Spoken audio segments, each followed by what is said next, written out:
大家好，我是今天的面试官，我叫叶大新。各位的简历我都已经看过了，但是造机车并不是在学校读书，我们更需要了解的是各位在简历上没有反映出来的能力。你别听歌了，一会儿还要再加试一轮呢。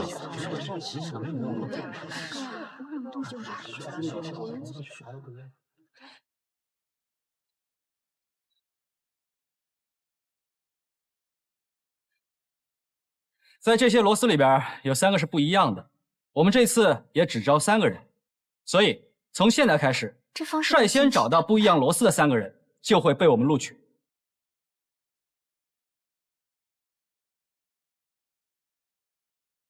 肯定没这么简单。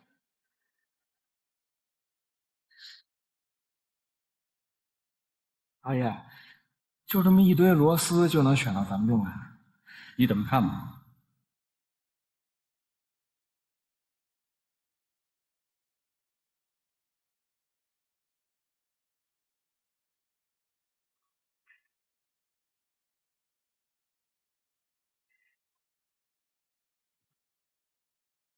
我找到了，我找到了，我找到了。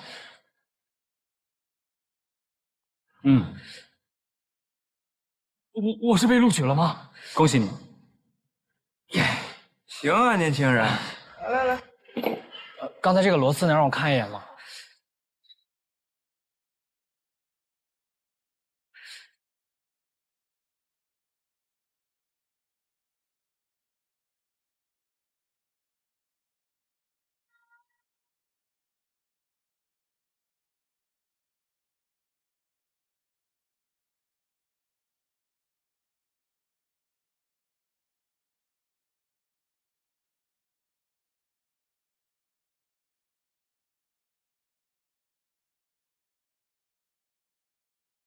是这个吧？恭喜你 ！Yes， 你也太聪明了吧！我天都想这么难。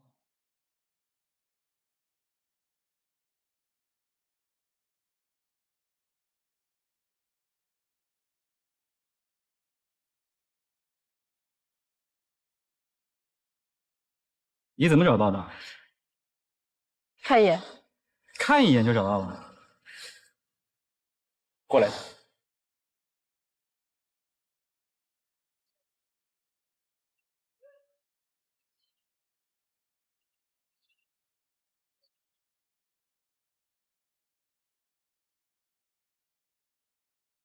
看清楚，找到你刚才看到那一页。这怎么找？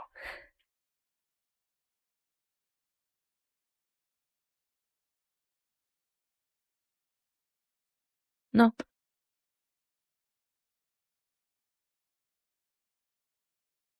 恭喜你！我小看你了。好了，各位，今天测试到此结束。我们已经找到我们需要的人。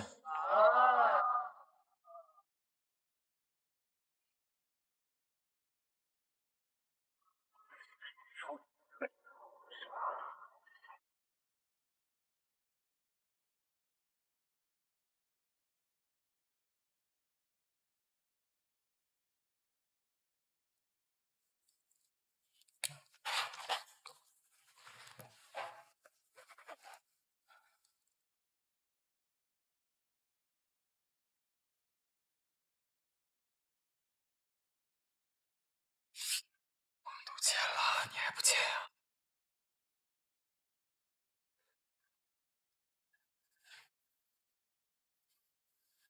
是对合同有什么疑问吗？我现在不能签约。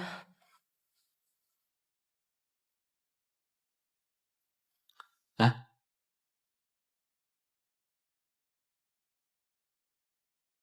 你们先到人事部去报到吧。谢谢谭总监，谢谢谭总监。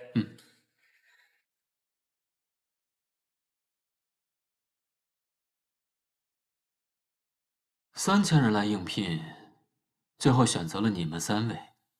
既然通过了，而且你也坐在这儿了，就应该要履行下一步签约。职场不是儿戏，做人应该有最起码的契约精神。我现在不签约，不代表我不遵守契约精神，恰恰相反，我非常重视。请解释一下。我还不了解你们的团队，假设你们的团队能力不足，或者正在走一条不正确的道路，我觉得我没必要在这儿浪费时间。我想你们看中我，也是因为我面试中的表现，和我24岁就拿到了博士文凭。可是你有没有想过，为什么我能拿到博士文凭？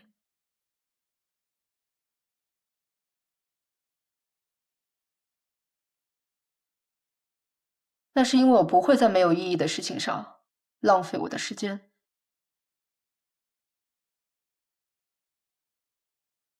我想你在应聘之前，应该已经了解，我们江车集团是国内首屈一指的机车研制企业。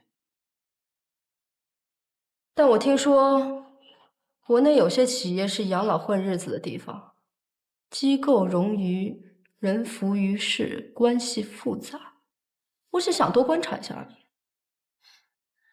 你说的这种情况呢，应该是属于个别的存在。但是请你相信，我们江车集团绝对是国内优秀的企业。我相信，但是我更相信自己眼睛看到的。你挺有个性。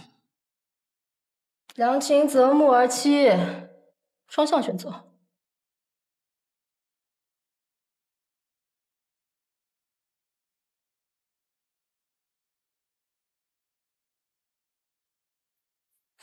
刚才那个糖果真有点狂啊！刚开始面试的时候，我觉得他特别聪明。唉，聪明的人有很多，但是像她这样一个女孩这么狂，真有点夸张。刚上大学的时候，我就梦想着能来江车。现在我终于来了，心里感觉平静了很多。离开校园生活，你就不会有点惆怅吗？相约10年一聚，然后就挥手作别了。惆怅倒是有一点，但很快就烟消云散了。毕竟又不是见不到了。你倒是洒脱，我就不行了。女朋友哭的呀，我都烦了。她觉得我要把她给甩了，搞笑不？你有女朋友啊？啊，那不是很正常吗？上大学时候谈的恋爱？是啊，我跟她是大学同学。行啊你，边读书边就把恋爱给谈了。哎，你大学4年就没谈过恋爱吗？我没有。哎，大学那么忙，光顾着学习了，谁有时间找女朋友啊？总监，您找我？把这个合同送去人事部。好嘞。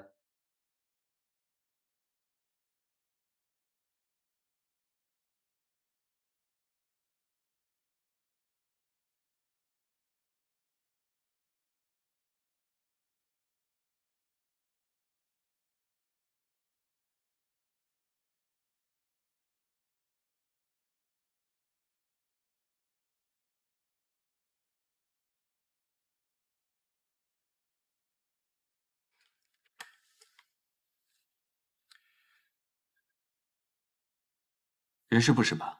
我看了这个糖果的简历，他之后再也没有来公司报道是吧？好。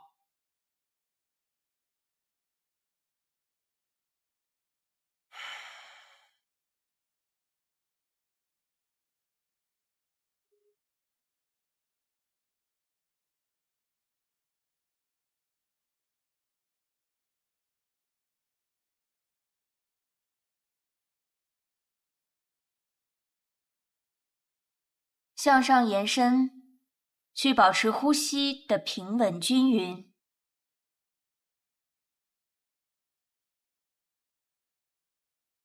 去感受整个身体的稳定，双腿的力度。将我们的意识来到……别练了！你是印度来的老师吗？这分明就是骗人的。你看你们在干什么？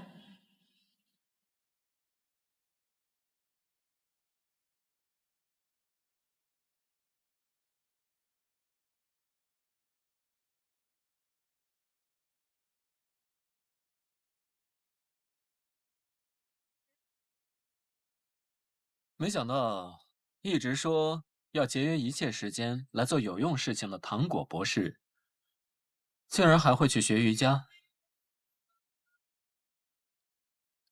没想到看起来像个老古董的人也会讽刺人。我去学静态瑜伽，是想通过静态瑜伽让自己的神志集中，找到思维更加清晰的方式。这样我在研究复杂课题的时候，就能提高工作效率和工作能力，还能工作后让大脑休息。可是你去的那个瑜伽工作室只会教你形体上的动作。他们是奸商，骗我说是印度归来的瑜伽大师，专修静态瑜伽，结果就是拿催眠曲糊弄我。我有一点想得不太明白，你说你年纪轻轻就这么拼，是为了什么呢？老年买2个包子。好。哎，对了，那个卖包子的大妈，你猜在我们聊天这段时间里，她卖了多少个包子8个。老块钱，我拿回去啊。哦，这什么？你神了！你真的是天才。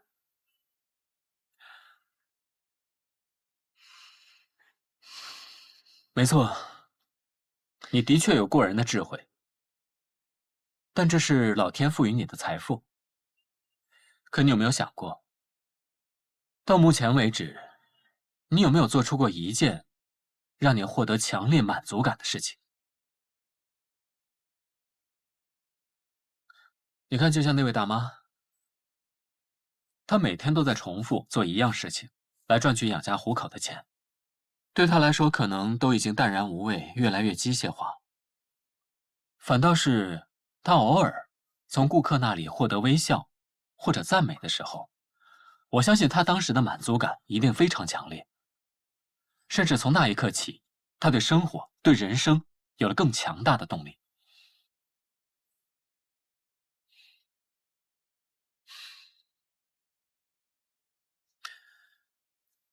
所以我认为，你的才智应该用在更加对的地方。我在江车等你。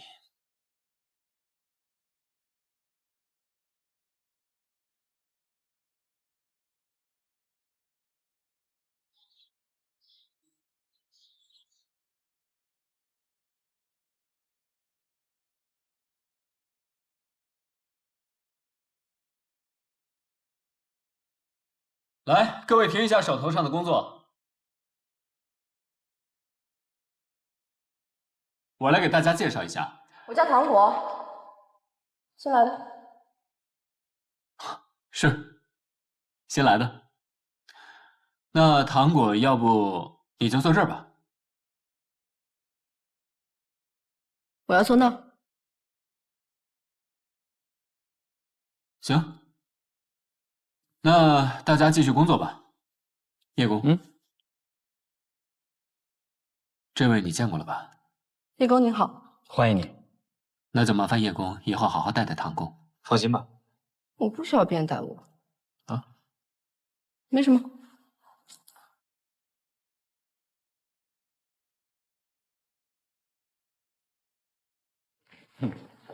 果然是李岩峰2号。特别聪明，但性格有点怪。面试完不签约，还说要考察江车，这脾气你得多担待了。厉害了。啊，就是苦了你了。我知道，老规矩嘛，将知识转化为实实在在的生产力，为咱们江车做出贡献。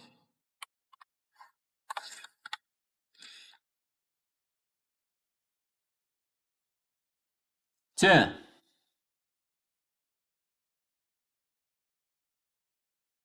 糖果，你怎么来了？有事吗？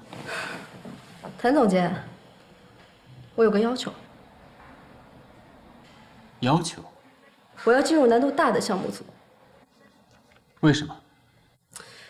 据我所知，一个是云南的项目已经进入了研发制作阶段，另一个是莱恩西富士集团称轨脱轨机车维修。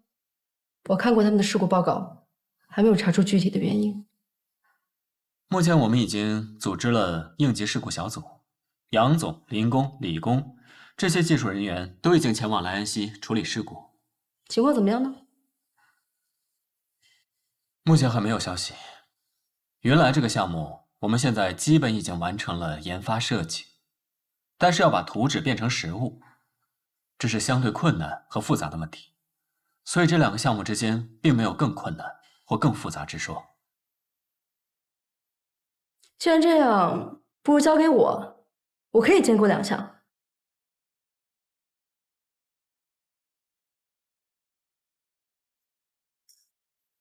这样吧，我先不决定你到底在哪个项目组，但是你是江车新来的员工，每一个新来的员工都是从助理工程师开始做起。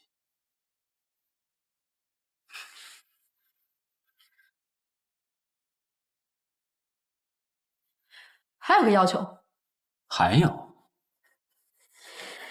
假如我在江车找不到适合的位置，我就会主动辞职。如果你不合格，不用你主动，我会辞退你。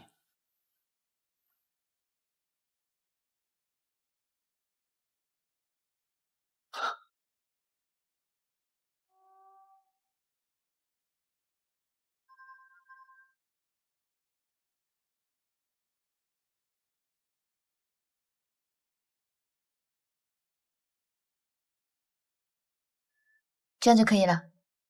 谢谢。林工，怎么了？有个问题想要问你。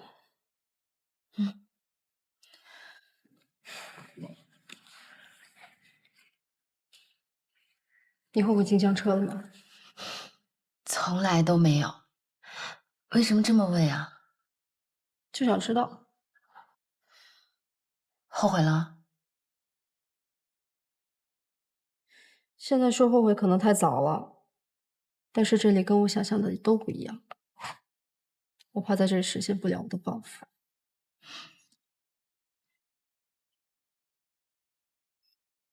要不要再多给自己点时间？谭总监也是这么跟我说的，但是有件使不出来的感觉实在是太难受。好，我来给你想办法。别想那么多了。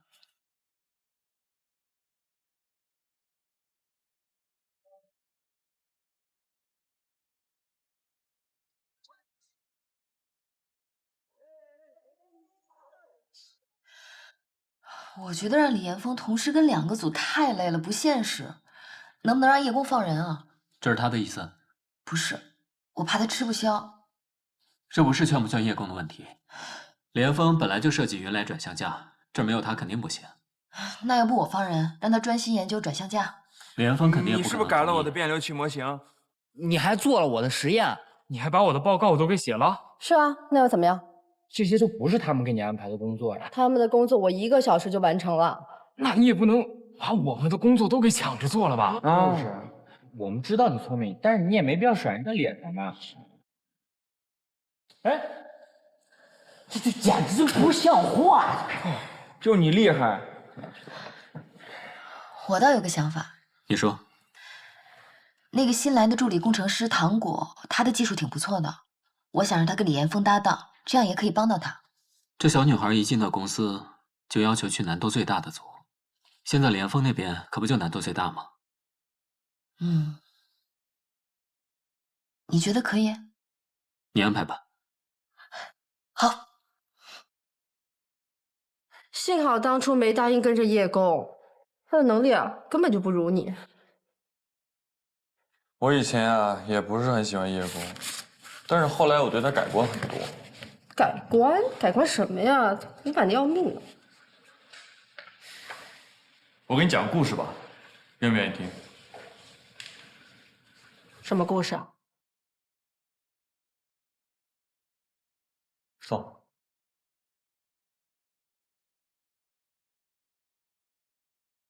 以前啊，有一个人，他呢，小时候很穷，父母呢体弱多病，弟弟妹妹有一大堆，所以他在初中毕业之后就辍学了，担起了养家糊口的重任。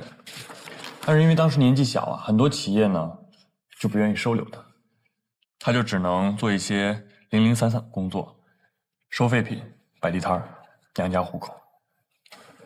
他不仅要保证一家人不被饿死，还要供弟弟妹妹上学。那就这样，瞎混了几年之后呢，突然有一个好机会，一家大型的国企招工，他兴致勃勃就去考试了。监考的人说：“我们要招的是高中毕业生，你一个初中生来瞎混什么呀？”他说：“我是初中生不假。”但是我要是考不过高中生，那我就死心了。那后来呢？他去参加考试了没有？去。他在考试的前一天啊，还在工地中搬砖干活，第二天臭烘烘的去了，所有考生都笑话他。但是考试成绩出来之后，大家都笑不出来。他的考试成绩，在当时近1000名考生中名列第19。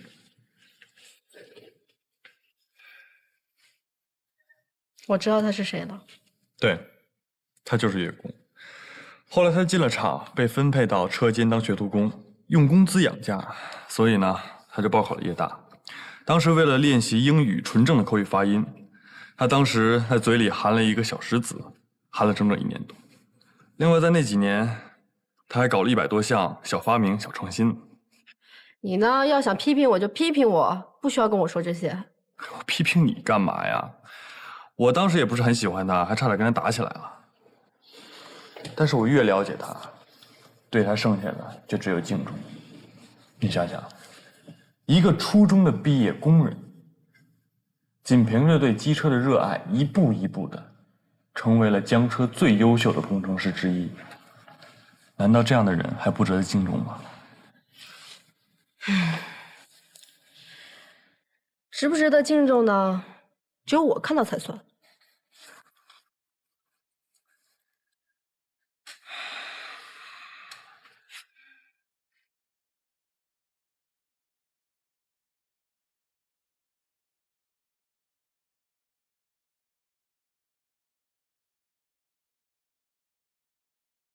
汤已经煲上了，一会儿就能吃饭。嗯。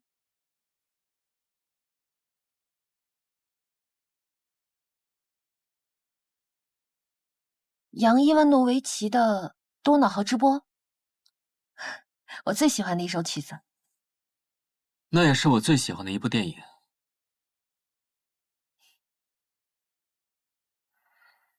米哈伊把自己的外套脱下来，截了一大段给孤儿披上，还画了2道横杠，多暖的画面。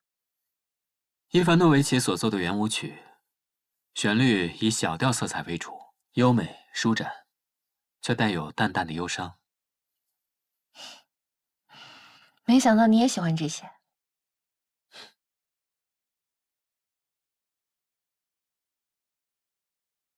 那天听心怡又提起你父母的事儿，真的很难以想象，你从那么小开始，就要承受那么大的苦楚。都过去了。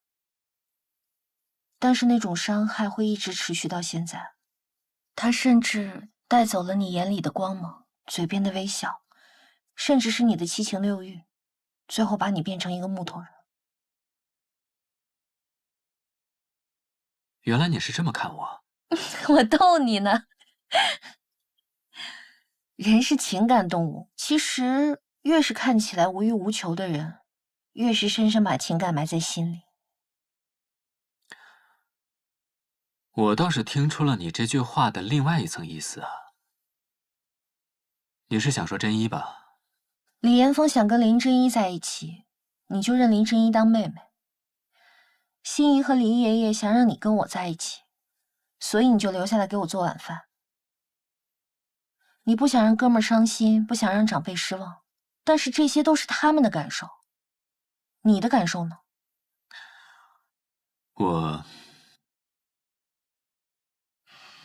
所以我想好了，我不再给你任何压力了，直到你理清自己的情感思绪。如果你真的爱林真一，你就要为自己活一次。其实真一都已经跟我说明白了，他只是把我当哥哥，之前那些都只是误会。那你的感受呢？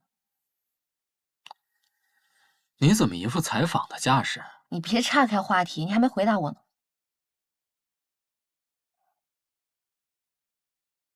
真一跟我主动挑明，说我们之间只会是兄妹，不会再有更多。但是我心里吧，还是会觉得有点失落。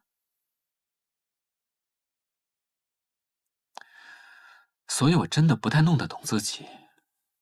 我一方面特别希望严峰和真一在一起能够幸福，但其实我内心的确有点难过。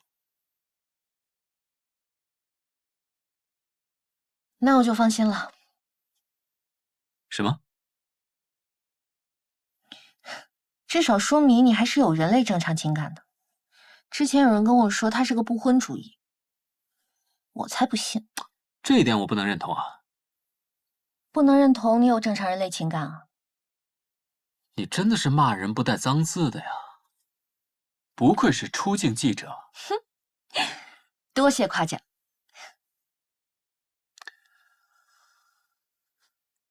不过说出来，的确舒服多了。谢谢你让我当你的听众。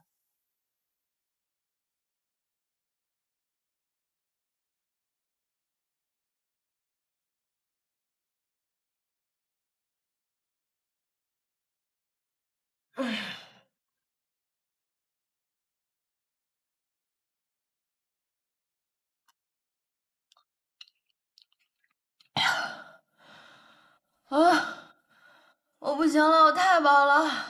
爸，你以后别做那么多好吃的了。哎呀，你离开家那么长时间，我不得做几个好菜犒劳犒劳你啊？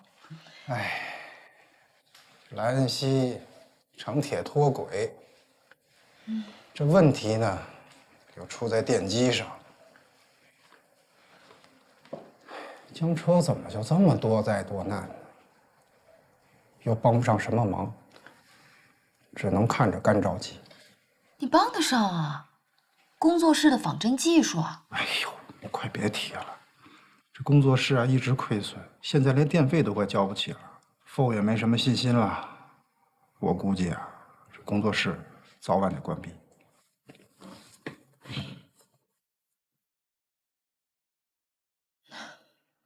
爸，那你打算怎么办啊？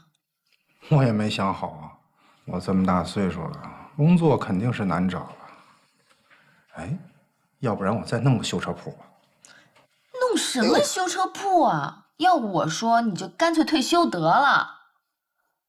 我就保证负责把你养得白白胖胖的，你呢就负责每天钓钓鱼、养养花、跳跳广场舞什么的，最好再勾搭个漂亮老太太回来。你想什么呢？自从你妈去世之后啊，我就再也没有想过找老伴儿这事儿了。爸，这么多年你都是一个人，不寂寞吗？哼，爸早就习惯了，所以啊，爸爸希望你赶紧找到你人生的陪伴。这人呢，是需要陪伴的动物。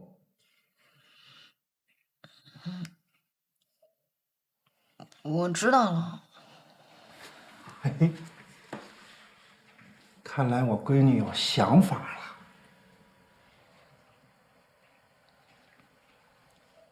谭静洲，不对，从莱恩熙回来就不太对劲了。我看呐，就是李岩峰那小子。哎，没有的事儿，我只是觉得他没以前那么讨厌了，也不像小时候那样总欺负我，所以……哦，是吗？但是那个小胖子可不是这么想的吧？要不然他干嘛老早搬到你隔壁去了？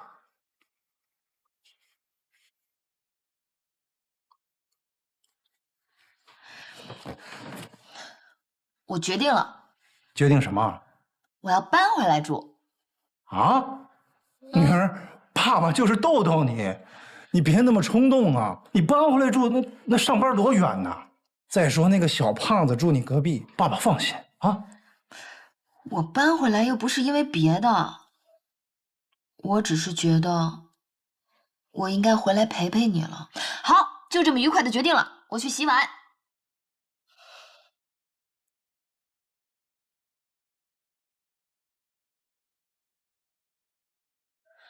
我一会儿给你泡杯茶。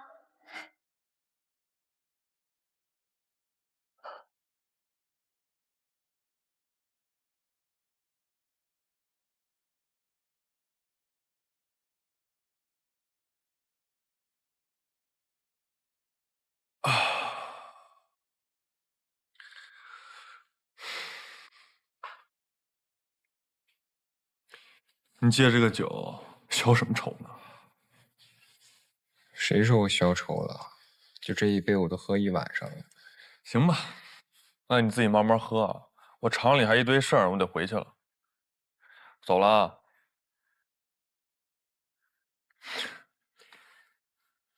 你知道吗？你在特别内疚的时候，脸上就会出现一个特定的表情。什么表情啊？哎，就你现在这个表情。有话就直说。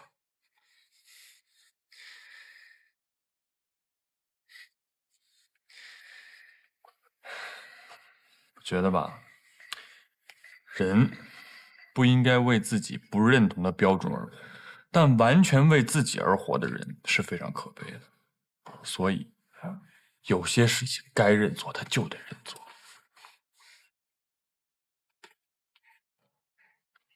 李岩峰，咱俩刚认识的时候，你天天就跟个孙悟空似的。自从你进了香车，你知道你现在像什么吗？就跟个唐僧似的，天天叨叨叨叨叨叨。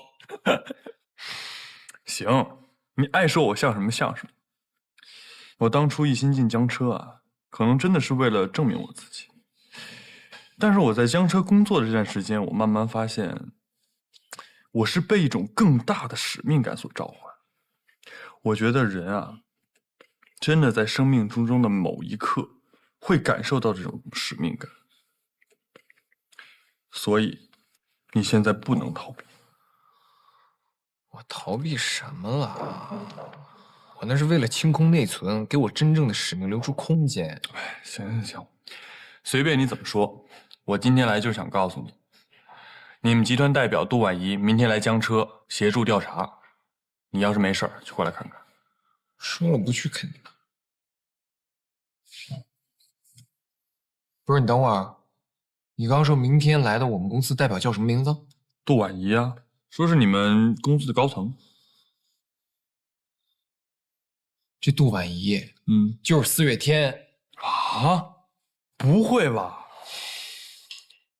说的嘛，闹半天在这儿等我，知道不能跟我结婚，就趁我们家出危机的时候，想从内部瓦解我们。杜婉仪呀，杜婉仪，你这哪是4月天呀？那分明是3伏天的毒态呀！不行，我明天得去。我觉得不至于吧。再说了，你不是不那么在乎你们公司的事儿吗？我说你缺心眼儿啊！我跟我爸过不去，那我也不至于跟我家底儿过不去啊！不行，不能让他得逞。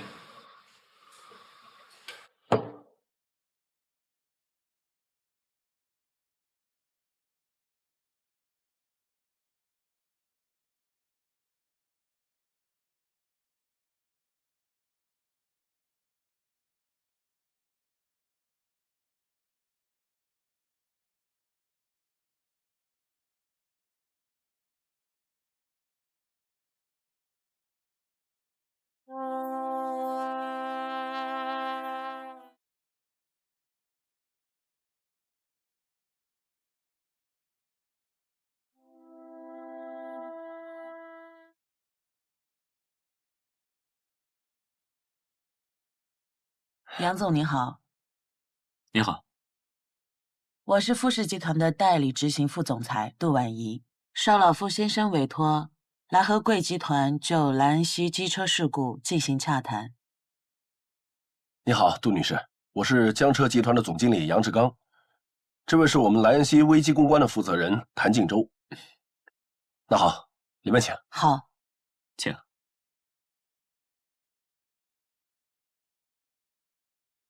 杨总，不知道您有没有留意莱恩西媒体这几天的新闻报道？莱恩西城轨在国内外的形象已经跌入谷底，而这都是因为你们的机车脱轨造成的。杜女士，对这次不幸的事故，江车深表歉意。相信你也已经了解，故障的电机是门子尔所生产。当然，我们不会逃避责任，一定会尽全力抢修机车，挽回损失。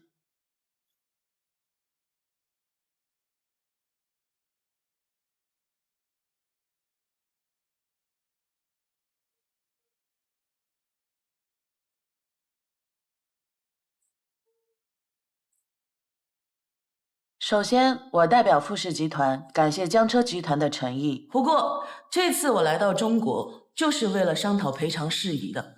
那么，让我们来先看一下富士集团在这次事件中的实际损失。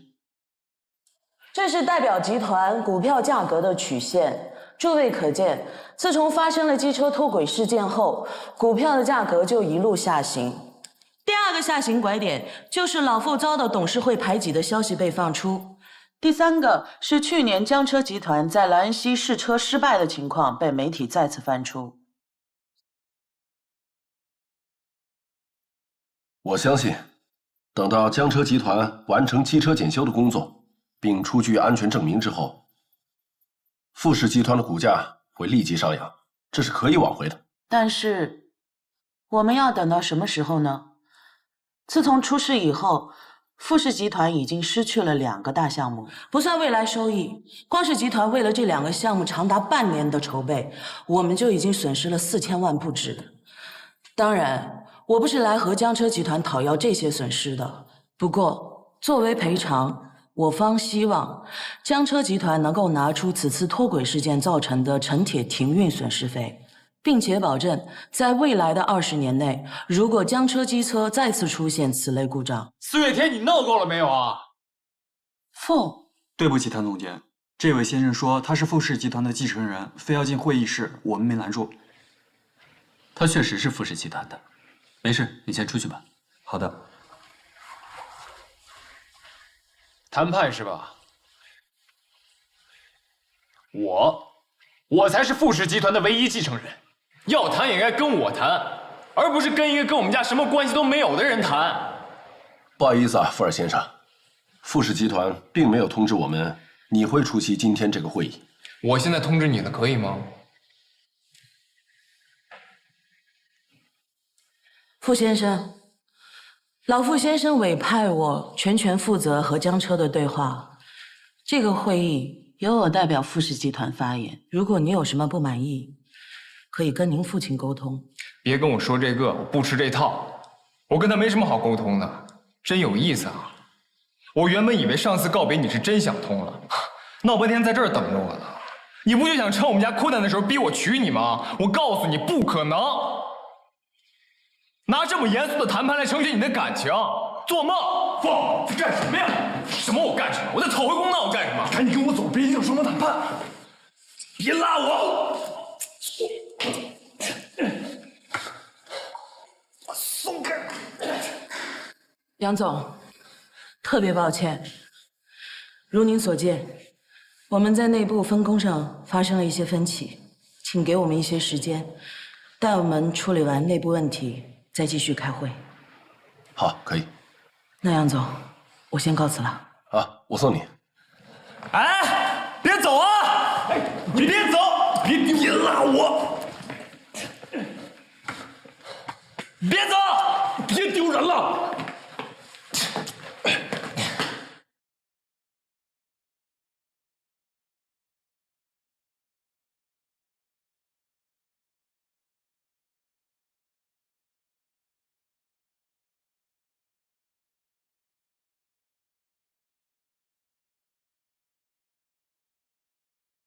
怎么半路又杀出个小富儿啊？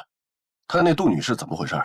听说小富儿和老傅的关系紧张，就是因为老傅给那小子安排了政治婚姻，而小富儿跟严峰又是大学死党，所以来到中国投奔李严峰。还有这么回事呢？那这个杜女士就是那个被抛弃的新娘了呗？应该是了吧？真够乱的。他们的内部矛盾我们就不管了，我们抓紧时间维修吧。走。走，放开我！快点，放开我！走。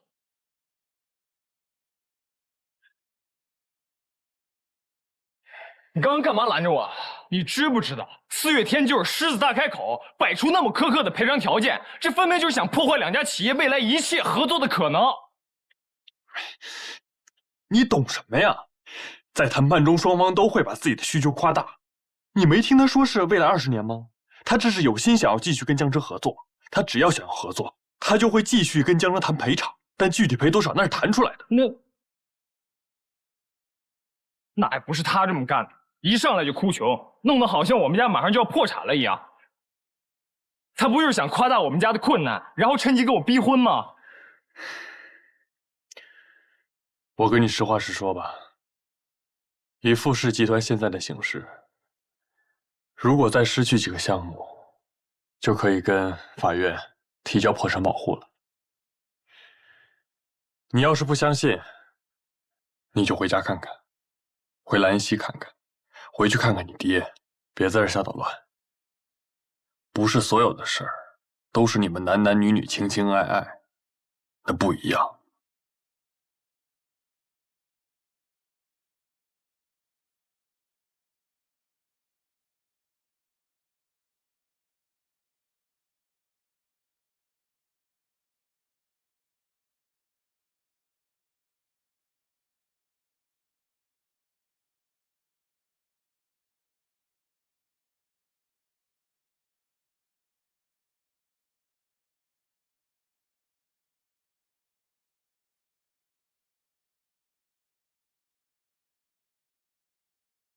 年姐来了。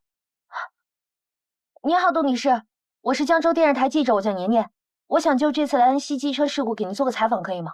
不好意思啊，年记者，我想就这个事件，我们已经表过态了，江车集团需要承担，因为毕竟是他们的机车质量问题造成了我们严重的损失。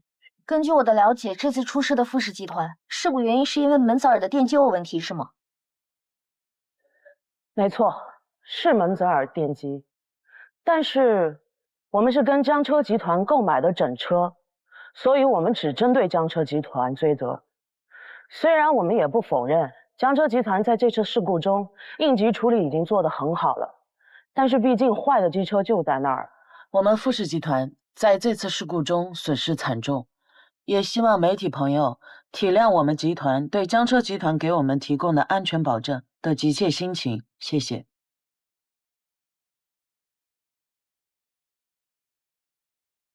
希望谭总监他们能够尽快度过这次危机。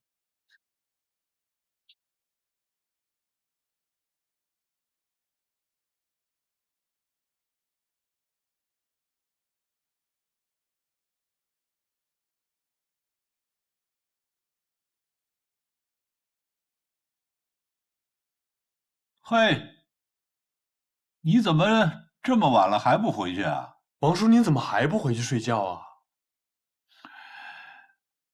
这车是我设计的，现在在这儿躺着，你让我怎么睡得着啊？你这儿有什么进展没有啊？其实该检查的我都检查了，但是我总觉得……你觉得什么呀？你说。也不好说，我总是觉得有什么问题，但是具体是什么问题我也不知道。你告诉我你哪儿最想不明白？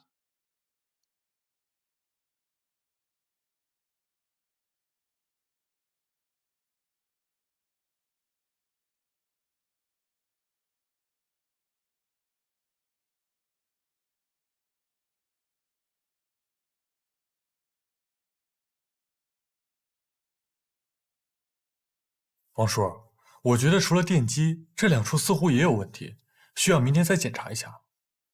对对对，如果在……没事，你说哪儿啊？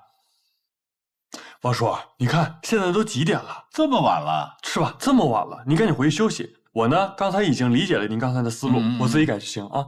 你听我跟你说啊，你也休息吧啊！咱们今天就到这儿了，收工收工。不是，快！行，那我也回去睡觉。来。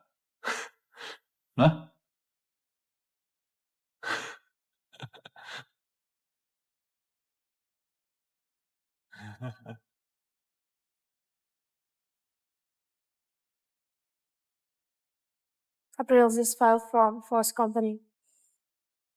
总部已经确定了，我们集团没有问题，这就是江车的机车问题。准备一下，开新闻发布会。OK。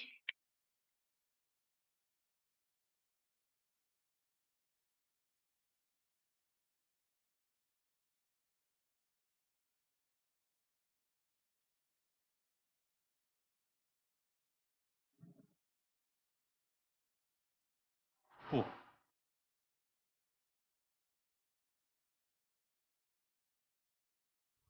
手机。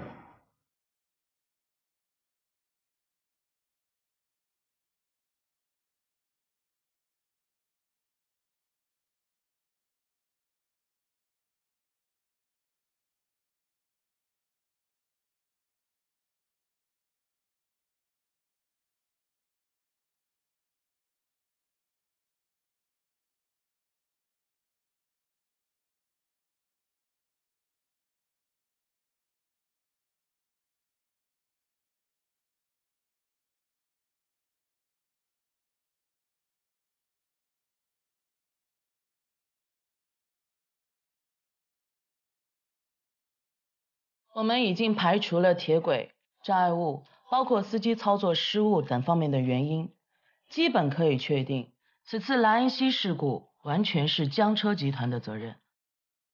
综上所述，我们会尽快的向江车集团进行严格的追责，要求江车集团为他们的过失承担全部责任。也希望江车集团就本次事件给富士集团造成的经济损失和名誉损失作出赔偿。同时，我代表富士董事长正式宣布，鉴于本国交通部协商，本着对安全隐患零容忍、严控安全风险的管理原则，停运全部从江车引进的25辆城铁机车。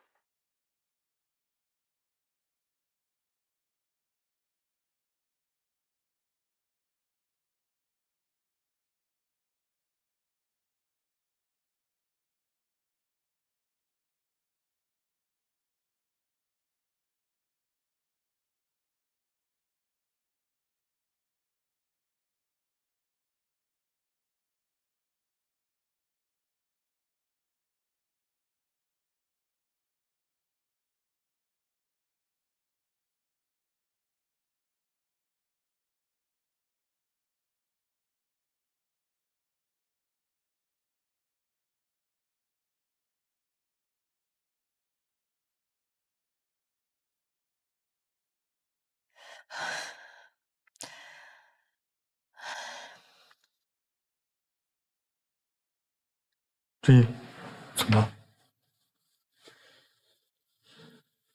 明光，出事了！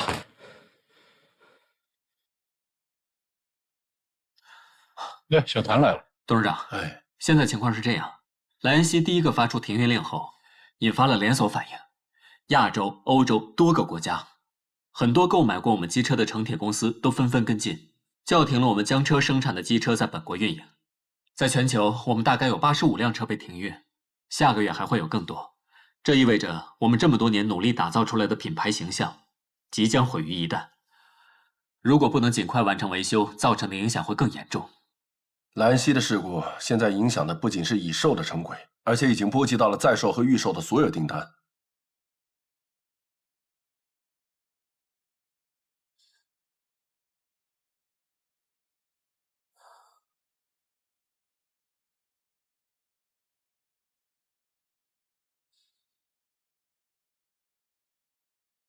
100减1等于0。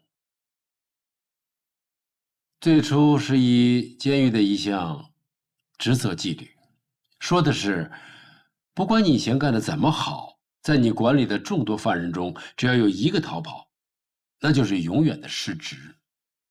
后人就把这个定律用在了商业和企业管理中，有着同样的含义。对顾客而言，好就是100，不好就是0，没有中间值。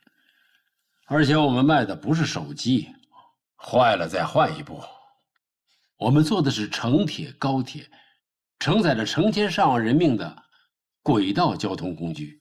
所以，江车所有的设计质量问题就会变成人身安全问题。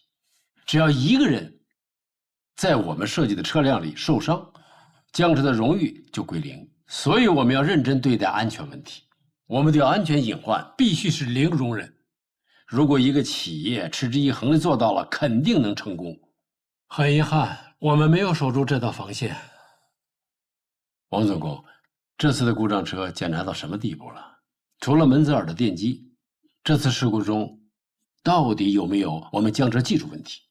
这个事故的原因正在彻查，我们找出了所有受损的元件。如果受损的元件不是正常磨损，那就是江车的责任。从现在开始，江车所有的工程师和相关人员都投入到目前的这个全面检查中。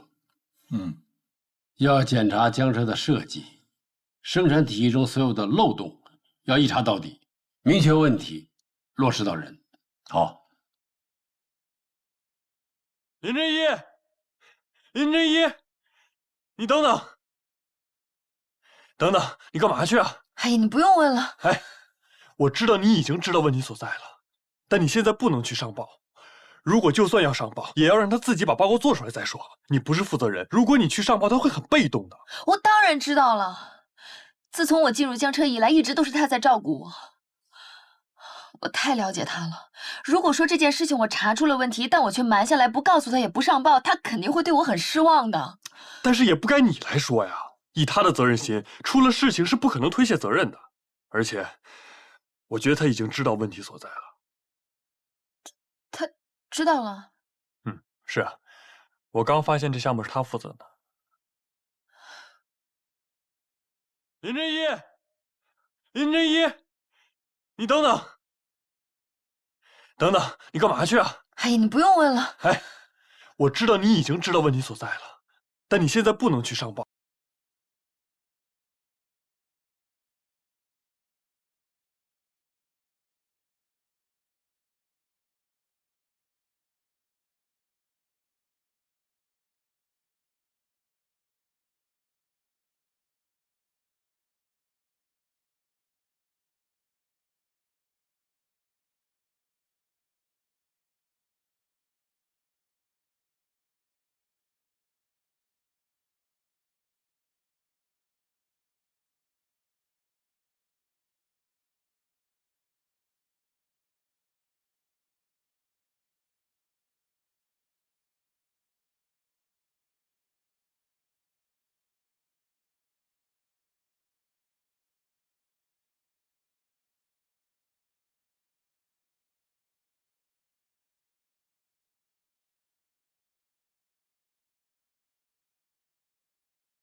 兄啊，还能有谁啊？当然是王总工啊！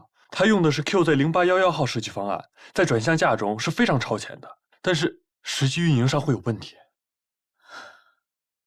原来是这样。那你说的是谁啊？我说的是荆州哥。他那个时候负责生产，掌握项目预算。面对转向架，师傅挑选了一批不同国家的进口零件，给荆州哥挑选，而他选了性价比比较高的零件。唉，难怪。这个设计可能要求新 piece 元件，如果投入实际生产，可能会导致成本过高。江车一向以质优价美取胜，而谭木头呢，又是这批车的生产主管，所以他会这么保守，会采用成本更低、质量又是达标的进口元件。可是我们明明已经进行了这么多次的实验了。是，我知道，但是你想想，最先进的技术，再加老批次元件，再加进口电机，兼容性和匹配度又运营了5年，难免会出现问题。不应该啊，师傅不应该出现这样的失误的。我觉得也不是失误，因为莱恩锡的故障车是低于180公里的城铁，其实不需要这么先进的设计，可能是王叔想要做得更好吧。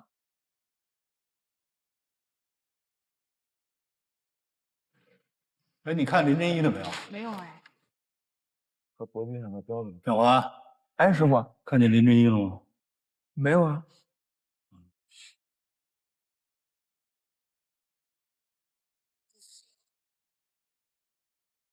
哎，你跟李岩峰说一声，这我拿走吧。哎，行，没问题。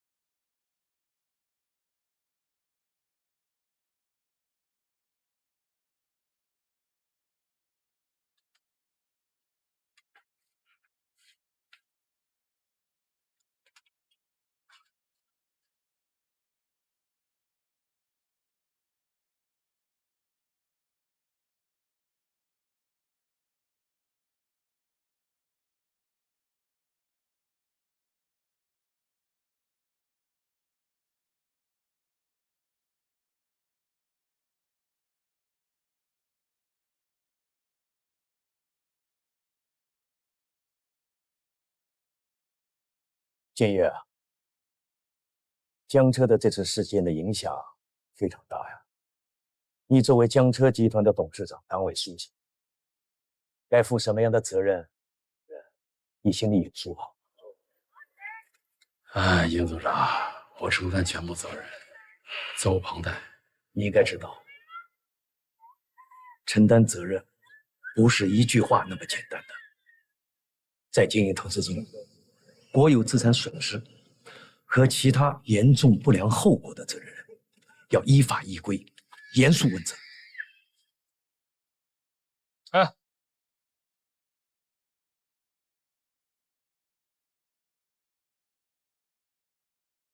你们家孙月田到底要干嘛呀？他可不是我们家的，甭管谁家的，他对江车下死手。那莱恩锡新闻一发，江车全球城铁停运，一大笔订单全没了。我就不明白了，他这么做到底对富士集团有什么好处？就是下手也太狠了点，气死我了！他这叫什么？他这叫损人不利己，你知道吗？上次他来找你的时候，我觉得还挺好一个女孩，这次怎么这样？那上次我去收拾他的时候，你不还替人家说话来着呢？啊，现在出事了，知道自己吃亏了。是我这不也后悔了吗？你说我们江车又没有推卸责任，怎么就不能同舟共济、互相支持？搞推锅这一套有什么意思？唉，看来我逃婚就对喽。哎，要不你去找他谈谈吧。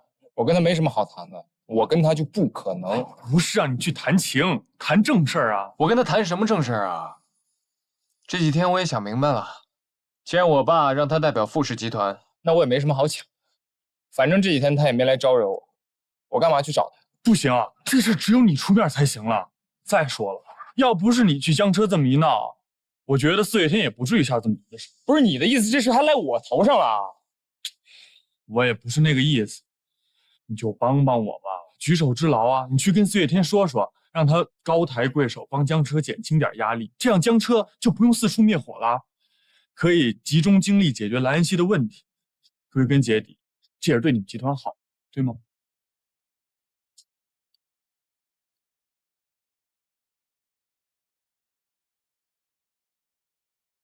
行，我去找他谈，我倒想看看他到底想干什么。我知道，在问题集中的地方要进行追究，包括集团的控管、风险管理、高效管理、基建工程建设等等11个方面的7份做，心里有数就可以了。我要提醒你啊，一方面要贯彻落实违规必究、从严追责的精神，另一方面呢，要在充分调查研究的基础上，按照制度面前一律平等、一把尺子量到底的工作思路，来明确企业资产损失程度，按规定追究直接责任、主管责任、领导责任，并根据资产损失程度、问题性质等等。我们已经进行全面的自查自纠了，我保证啊，一定彻查到底，落实到人。一旦查出责任人，不管是谁，一定严肃处理，绝不姑息。好了，上级领导已经跟我打过招呼，江车是国有企业的佼佼者，也算是大国名片。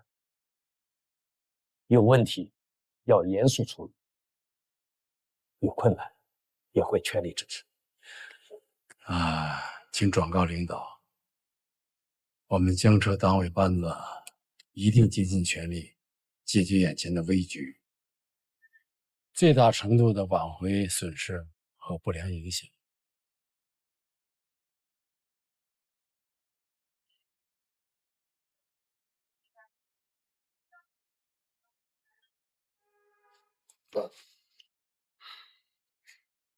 我就有话直说了，是我承认你很有气场，但是我们真的有必要做的这么决绝吗？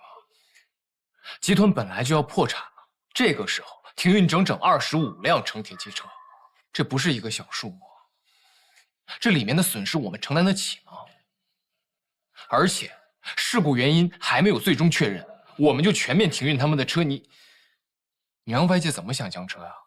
凤，你是不是觉得我在损人不利己？我是觉得江车垮了，对我们一点好处都没有。现在两家应该联手起来共度难关，一味的指责、推责，只会让情况越来越糟糕。凤，你确定你是老凤的儿子吗？你什么意思啊？我当然是我爸的儿子啊。这是你们富士集团目前的财务状况和客户流失、股东撤资的情况，你看看吧。如果你是你父亲的儿子，你就应该站在富士集团的立场上考虑问题。就目前的状况，集团还能不能承受得起任何的意外？事故发生这么多天了，江车到现在还没有拿出有效的数据证明安全性。如果这个时候我们让那另外的25辆机车运行，结果会是什么？你是担心发生乘客拒乘或者抗议游行？你想的没错。如果发生上述情况，富士集团将万劫不复。我觉得我只是选择了最安全的做法。这是我爸的意思，还是你的意思啊？不，我们的城铁全线停运，大股东闹着撤资，你父亲内外皆敌，集团也将面临倒闭的危机。而你这个继承人，继承的有可能是你一辈子偿还不起的债务。你现在还帮江车说话，还让我帮江车说话。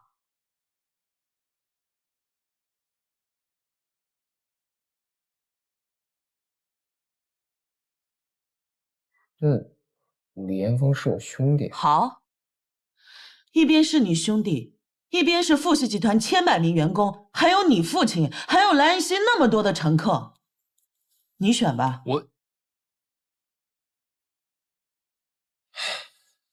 我还有选择吗？换作是我，根本不用选。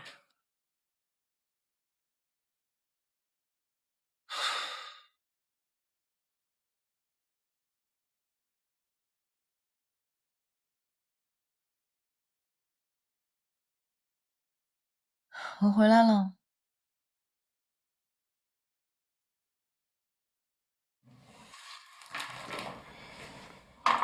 吃吧。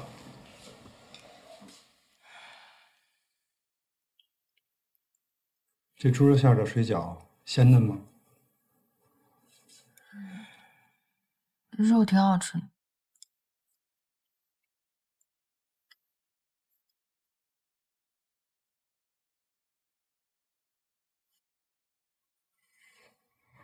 这是素馅的。你这心里搁了什么事儿了？都不知肉味了。这不是厂里出了点事儿吗？我知道，就是莱恩熙那个事儿嘛，检查出问题不就行了吗？这什么天大的事儿，非得让你一个孩子来担着呀？我们就是检查出了问题，所以我才这么为难。现在富氏集团步步紧逼，加上媒体的渲染，整个事情闹得越来越大。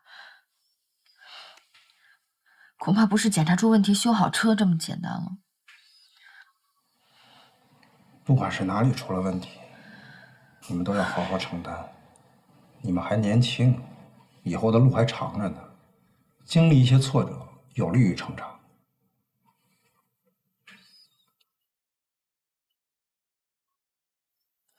要是我说这件事情的责任在王总工和靖州哥身上呢？怎么回事？我们发现师傅他当年的设计是先进的，可是靖州哥他选用的零件又不是当年的首选，他们两个人的选择都没有问题，只是说放在一起就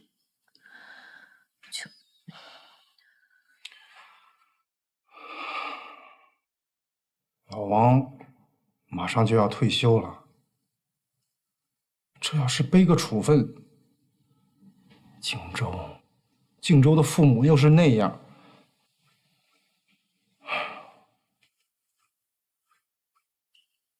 我宁愿这个处分让我来背。爸，您当年是怎么退下来的呀？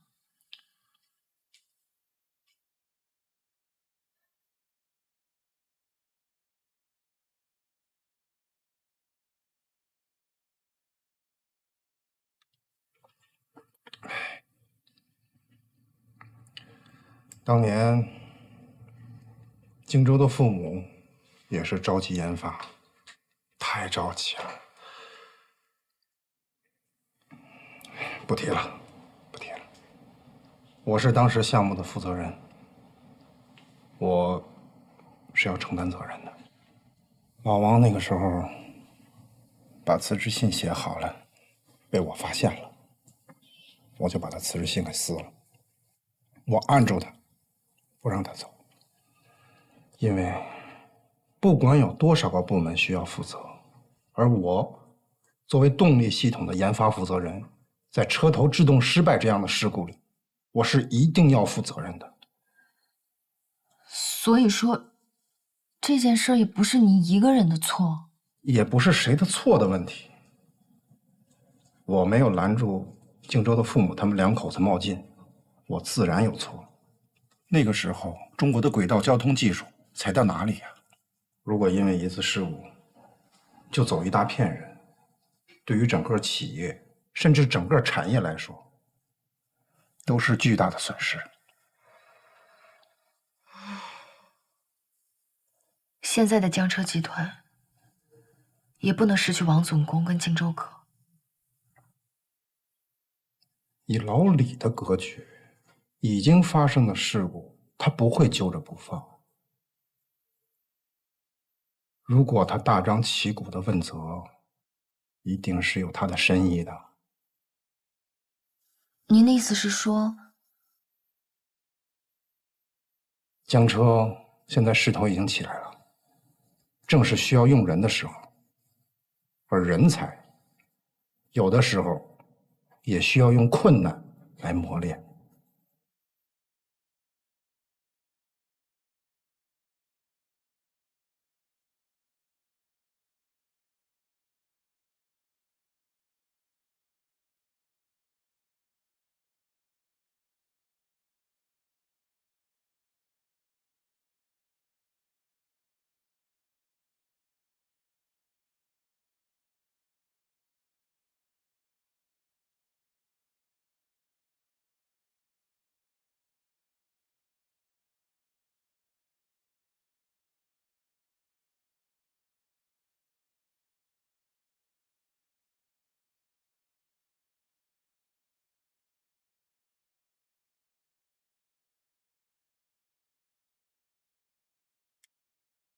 真一，你不是在检查故障车吗？怎么这么着急约我过来？荆州哥，对不起。为什么要说对不起？从小到大，你一直就像我的亲哥哥一样，直到现在，你还是我最敬重的亲人。如果你成功了，我会很开心；如果说你不开心了，我可能会比你更难过。但是现在，对不起。啊，所以你是在故障车上找出了什么问题吗？我想想看啊，当初我主管的是生产，所以你们是在生产流程上查出了问题，是吗？当时王总工是建议采用进口的弹簧元件，可是你却采用了成本较低的元件。我查过相关记录，上面有你的签字。你继续说。这次莱恩锡的事故很可能跟你所用的元件有关。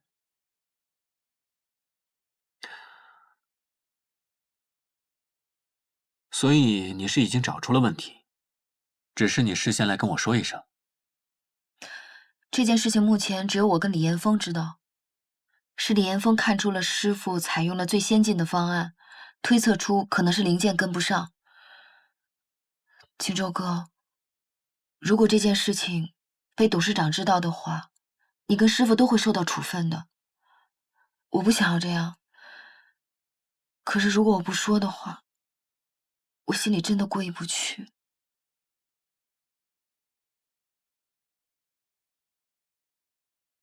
真一，你长大了。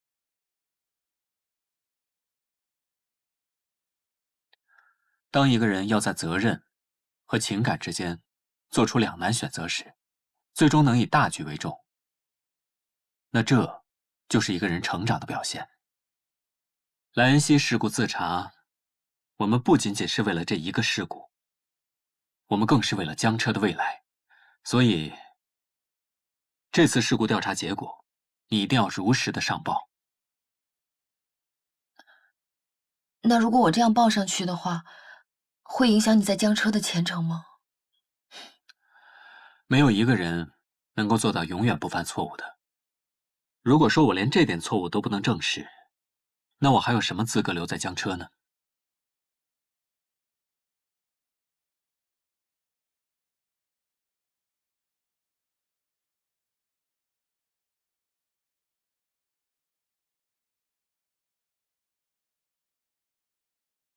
这件事儿，责任主要还是在我的设计问题上。我没有考虑到零件的成本，同时呢，我还忽略了机车在这种特殊环境下运行的损耗问题。这辆事故机车呢，运行靠近海边，海风的腐蚀性是很严重的。这些我都忽略了，总之责任在我。董事长，如果当初我根据设计方案，听取王总工的建议，用最好的进口配件，那这次的事故可能就不会发生。所以这次主要责任应该由我来承担。哎呀，话不能这么说。弹簧元件就算是有问题，也不是主要问题，还是设计的问题。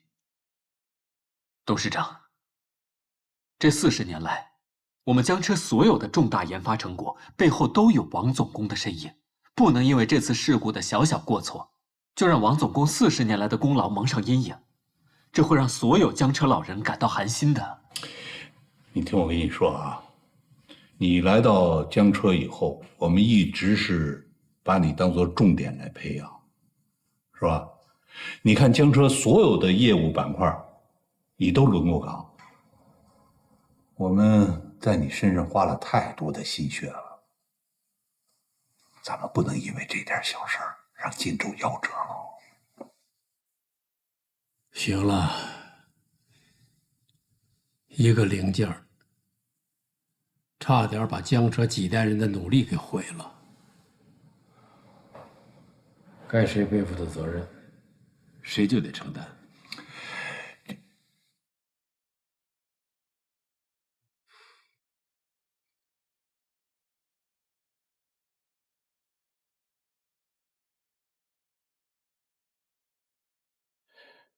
这个莱恩西这个事故设计方案是我做的，我当时呢设计确实有些超前，这里头我有一个私心，我是想替今后的项目做一些积累，所以责任在我。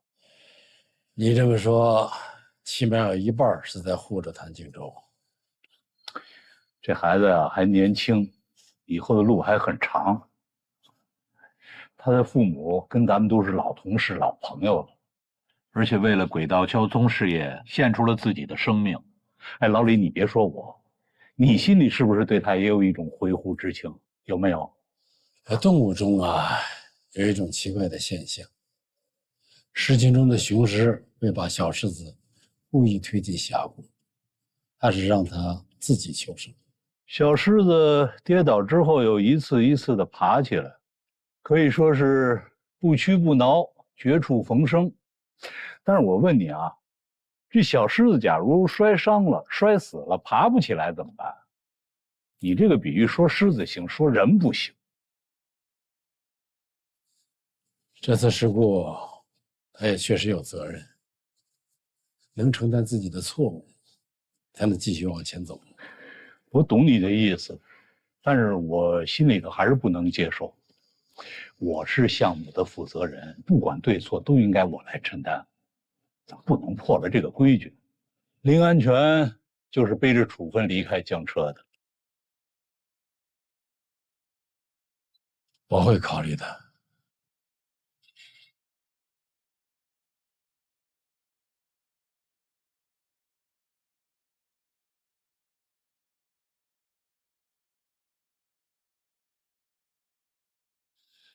陈爷，陈爷，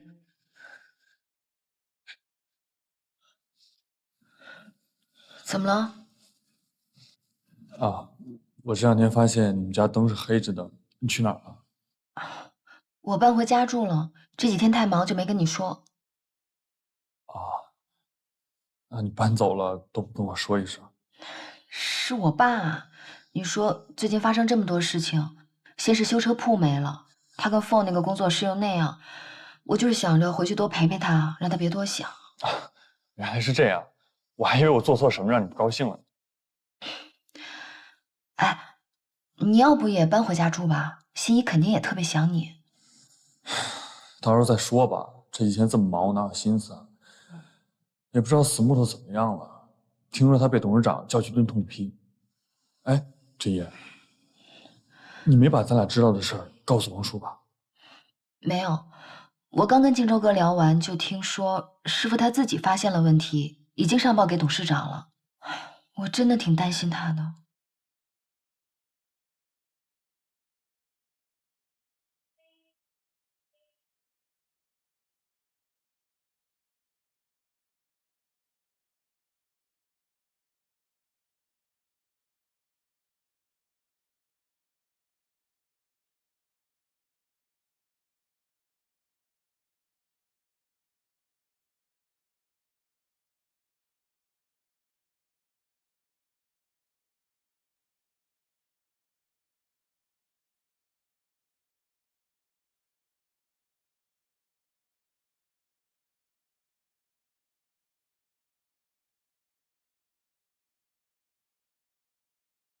干嘛这么小陈？真把自己当江浙公敌了？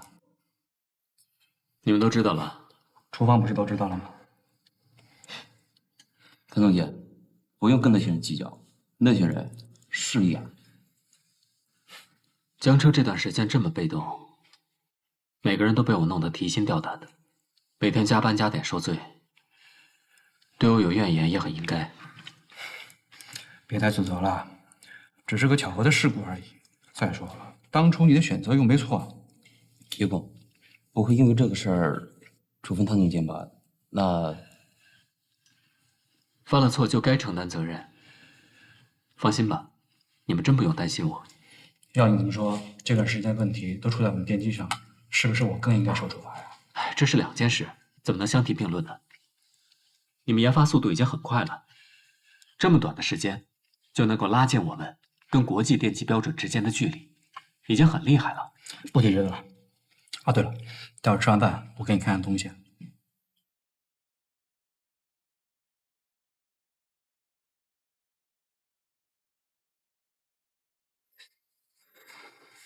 那你刚刚的意思是说，的确在设计上存在缺陷？王总工是我师傅，但是我不能睁着眼睛说瞎话呀。有就是有，没有就是没有。他之前的设计确实没有充分考虑到我们的生产工艺还有装配成本，一定会有问题。我师傅在江车兢兢业业干了30多年，从来没有出现过什么差错。但是这次，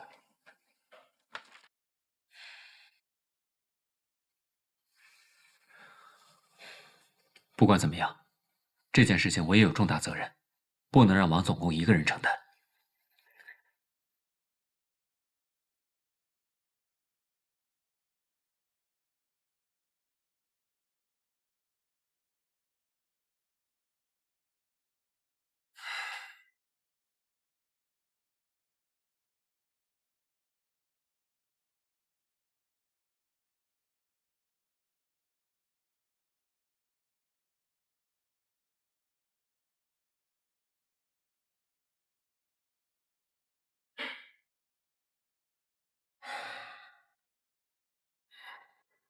来吧，先吃饭。今天啊，我给你买了鸡腿。啤酒。卤蛋。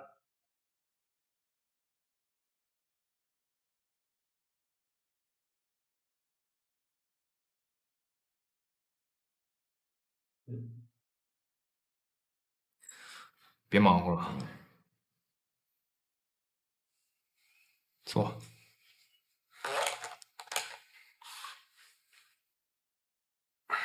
你今天过来，就是想问我4月天那边的情况怎么样了吧？是啊，还是你了解我。唉，江车呢这边做了大调查，查来查去，查到了谭金洲的头上。他在兰溪那批车的配件选用上做了一个不是特别合适的决定。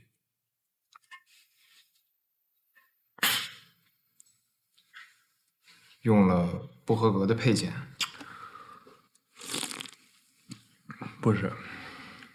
不是配件的质量不合格，是不是王总工选的那一批？但是预算就那么多，这也不能怪他。董事长呢就在高层的例会上痛批这事儿，所以现在谭锦洲变成了江车的罪人。然后呢？我爸从小就特别喜欢他，特别器重他。这么说吧，他比我更像他亲儿子。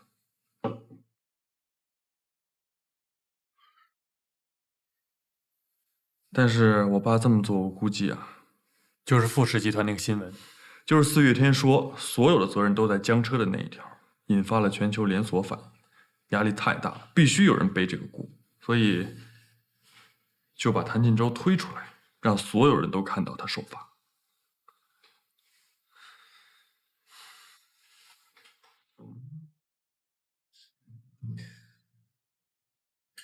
你觉得4月天这么做不对吗？没什么对不对的，做都做了。但我告诉你啊，富士集团这么咄咄逼人，江车实在喘不过来气儿。现在这个风口浪尖儿，两方就应该同舟共济，互相支持，而不是指责和推卸。这么想，如果江车垮了，或者谭锦洲被开了，你觉得对富士集团有好处吗？谭锦洲你也认识，他其实人挺好的，而且责任心也很强，对不对？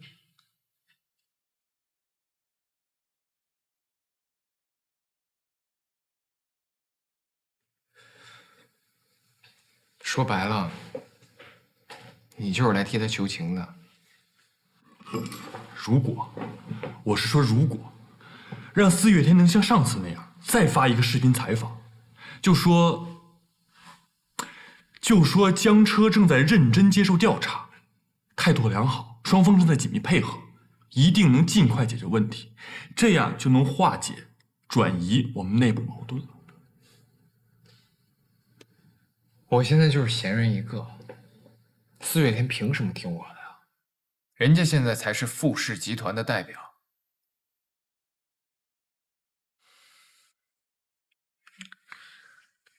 哎呀，也是。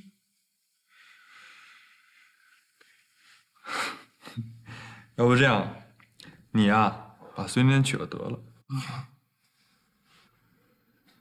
你刚刚说什么？不是，李彦峰，你为了帮谭静洲，就这么牺牲我的幸福？我跟你开个玩笑。行行，我不说你和4月天了，行吗？就说你还是富氏集团的继承人呢。继承人？我现在要继承的是一笔我这辈子都还不清的债务。而你现在还让我帮造成这个事故的谭静洲说好话，那也不是他造成的。哎，我特别好奇，李彦峰，你在提出这个要求之前，你有没有考虑过一点，哪怕一点点我的感受啊？是他是你兄弟，那我呢？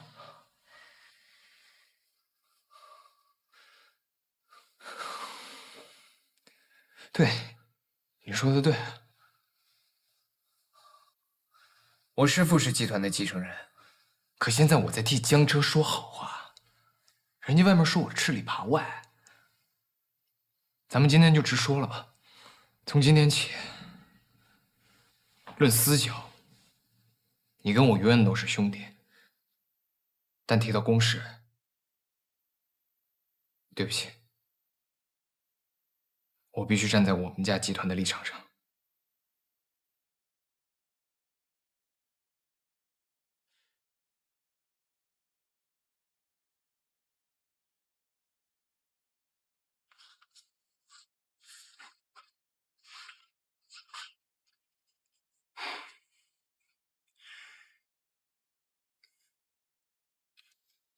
进来。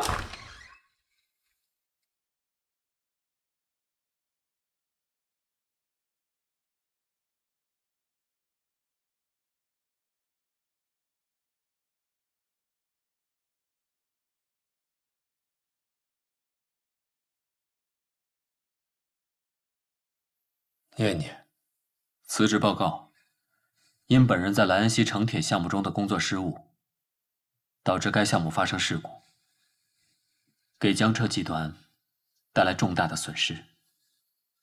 作为总工程师，我承担全部责任，甘愿引咎辞职，特此报告。王建森，什么感想？董事长，莱恩锡的这次事故的确影响到江车的声誉，确实需要有一个人站出来承担责任，而那个人应该是我，不是王总工。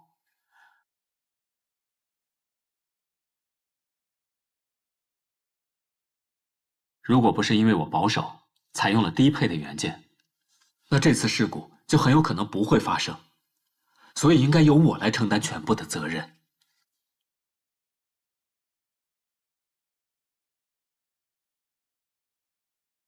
明白了，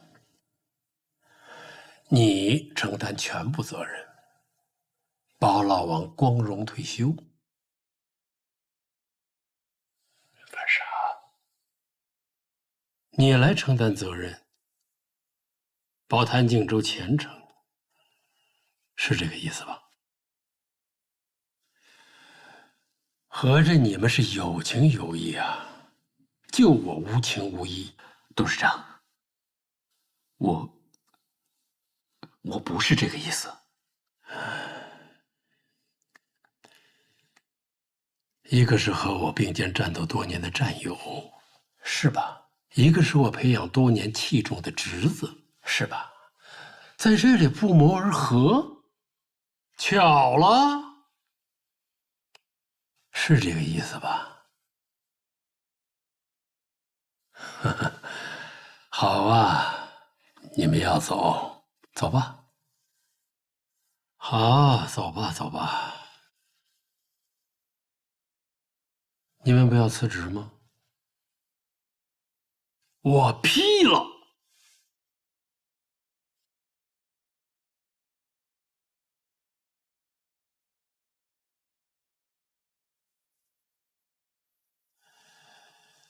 怎么都还不走啊？老李，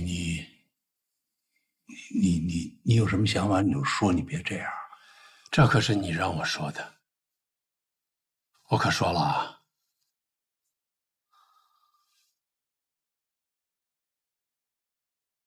这个心思，在我心里20多年了。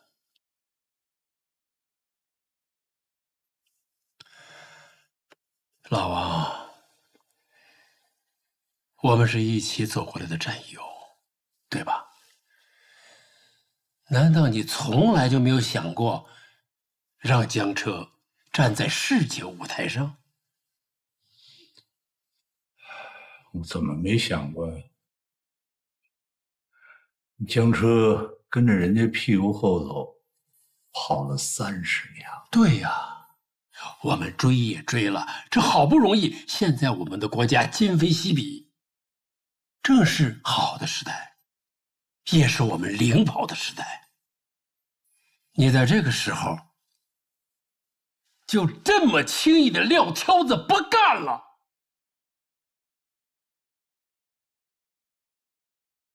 你就甘心吗？还有你，荆州，你想想你的父母，他们不也是为了领跑世界这个梦想，付出了生命的代价？为了这么一个零件，你就这么轻易的弃权？你对得起他们，对得起你自己吗？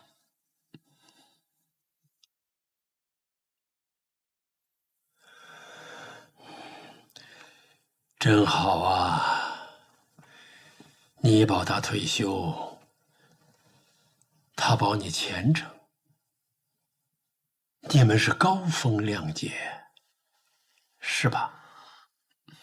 可是领跑最大的障碍是什么？不是门泽尔、菲利克斯、阿尔维斯这些竞争对手，而是我们自己的决心，我们的眼界。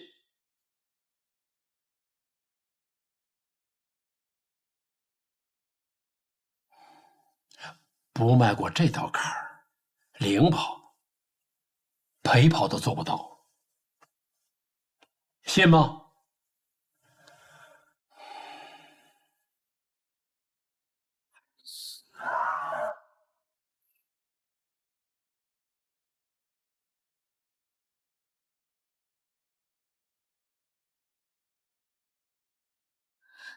怎么样，傅肯帮忙吗？吵了一架，不欢而散。算了，可能我觉得我自己太自私了，我再想其他办法。我突然觉得自己特别没有用，什么都解决不了。你别这么说，我们能做的就是尽快解决机车故障问题。王总部和靖州哥为了揽责任，都已经去辞职了。怎么会啊？我去问我爸。哎，你别去了，董事长已经够累的了。不管是谁的责任，董事长要肩负的责任都是最大的，压力也是最大的。那我还是先问问木头吧，他不会真辞职了吧？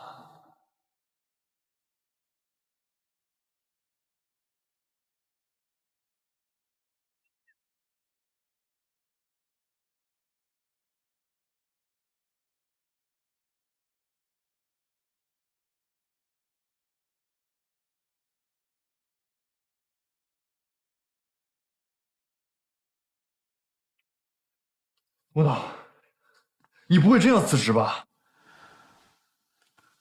说是说了，但是被骂了回来。你又不是故意的，他骂你干嘛呀？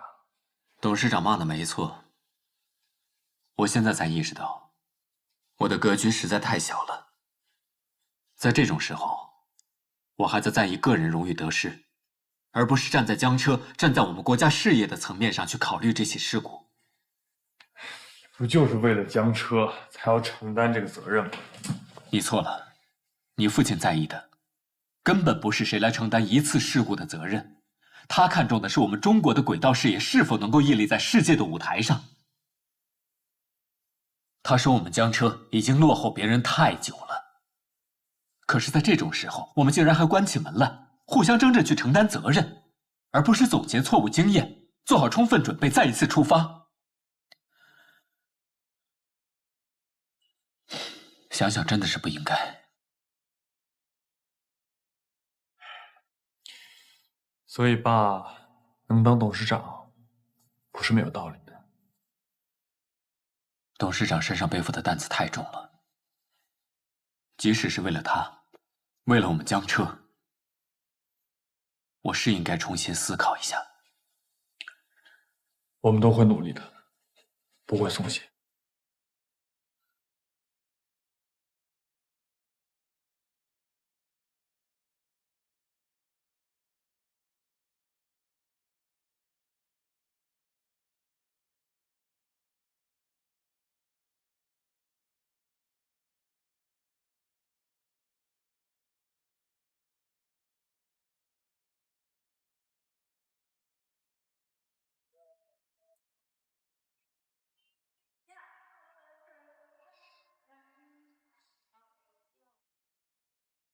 哎，你好，我想看看这个。好的。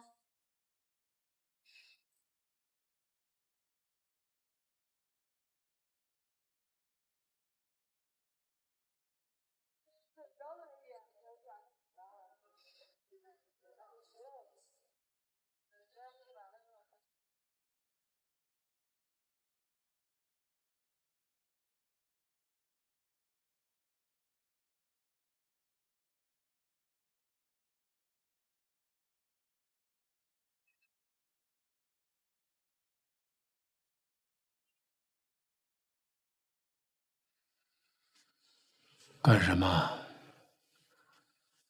爸，我回来的路上给您选了块表，我觉得特别适合你。怎么突然想送我表了？是这样，送您表呢，是因为童年的一段往事。7、8岁时，我就特别调皮，看您有块上海牌手表，您当时特喜欢，因为那块表是为了纪念江车新车下线而买的。你记得？是的。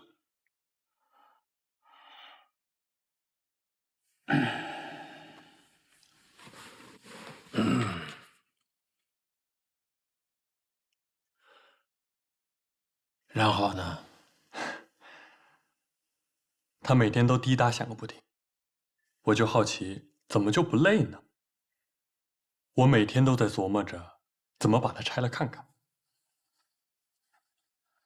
当年那块手表，早晨精准无误。对，有天您着急去上班，手表忘在了家里，我拿着它左看右看，实在没忍住，就想办法把它拆开了。但我搞不明白手表的结构，最后竟然装不回去了。看着4分5裂的手表，我就想您回来肯定得揍我一顿。结果您没生气，还买了专业工具，手把手教我组装。这段往事，我至今仍然还是记忆犹新。从那个时候开始，组装成功的喜悦和您鼓励的眼神，让我对机械产生兴趣。我时常回想，当年您若是回家直接就揍我一顿的话，在机车设计领域里，我肯定做不出今天的成绩了。好像是啊。所以爸，其实我觉得有的时候，事故也可能是契机，您说呢？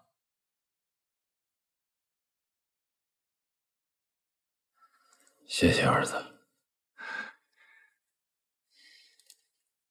爸，其实我现在觉得自己的能力还是太弱小了，对这个家、对您、对我妈，都还没做过什么。现在江车遇到这么大的困难，我能做的少之又少。这个家呀，在你妈妈心中永远是第一。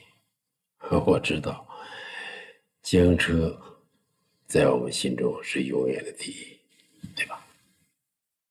是啊，从进厂到现在，我从同事的身上感受到了这种精神，所以我更理解您了。我问你啊，今天的江车是什么？是什么？是一个机车制造厂。那是中国轨道交通事业的一部分。对，我们是中国轨道交通事业的一颗螺丝钉，而我们都是这张大国名片的一部分。是啊，所以现在到了为国而战的时候。这是美好的时代，我们都不能辜负这个时代。明白。修身、齐家、治国、平天下。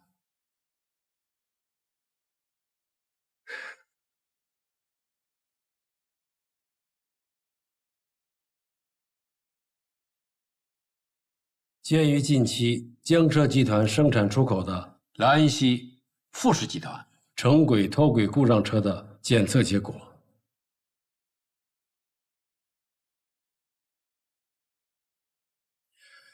对于整批次机车电机的使用耗损预测不足，秉持对旅客、对客户、对江车品牌负责任的态度，现在我代表江车集团正式宣布，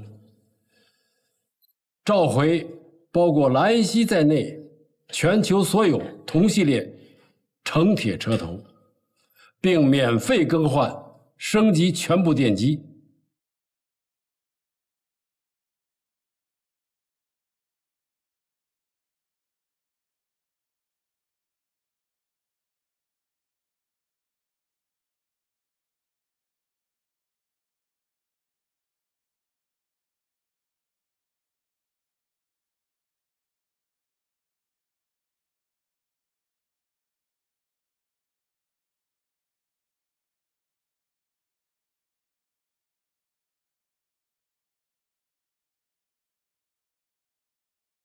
师傅，还好没烧坏，再试一次。师傅，咱们今天已经试了几十次了。咱们搞科研就是这样，我们只有在不断的失败中，才能找到通向成功的途径啊！记得上中学那会儿，老师都跟我们讲过爱迪生发明灯泡的故事，对吗？爱迪生在13个月内用了6000多种不同的材料，失败了7000多次，才有了突破性的进展。这故事我记得。爱迪生用竹丝做灯丝，电灯可亮1200个小时。几十年后，科学家在此基础上研发出了用钨丝做灯丝，并在灯泡内添加了惰性气体氮或氩，大大延长了灯泡的使用寿命。所以我们要珍惜我们的失败，因为每一次失败就减少一种通往失败的歧路，你知道吗？每一次失败，我们就离成功更进一步。现在我们江车正处于向前或者向后的重要关口，云来项目、莱恩锡城轨都需要我们自主研发的电机，我们必须要努力。那就再试一次吧。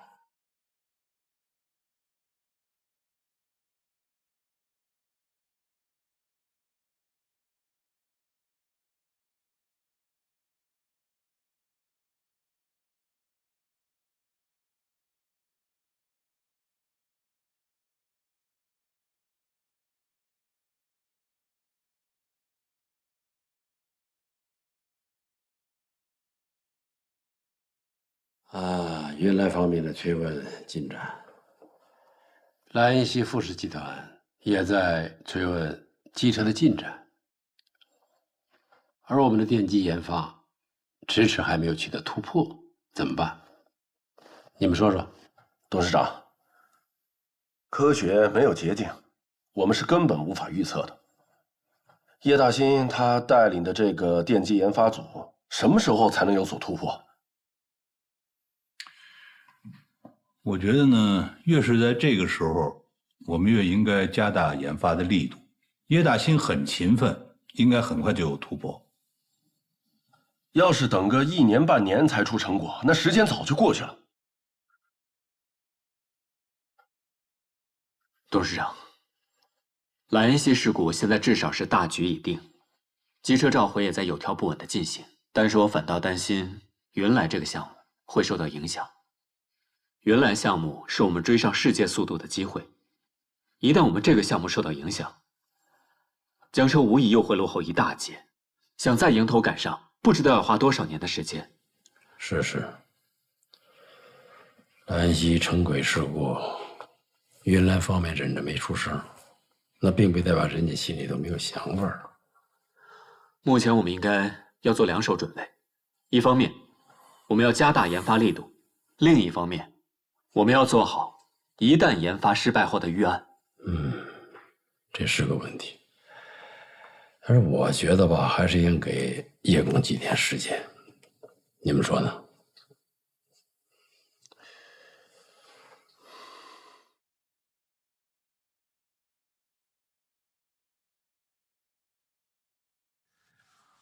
林叔，您说你怎么大白天就开始喝酒了？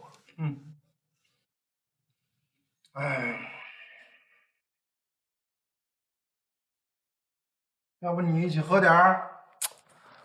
哎呦，林叔，虽然现在工作室只剩咱们2个人了，可这好歹也是工作时间啊！你快别说了，自从跟你弄了这个工作室，这不一单生意都没接到吗？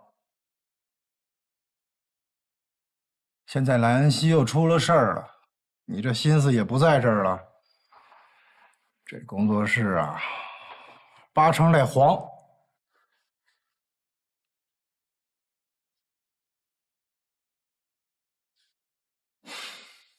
是我承认，我现在确实没心思管这个。莱恩锡遭了难了，你呢？也是一堆烂事儿，我修车铺也没了，工作也没了，也是一堆烂事儿。哎呀，所以呀，各抽各的吧。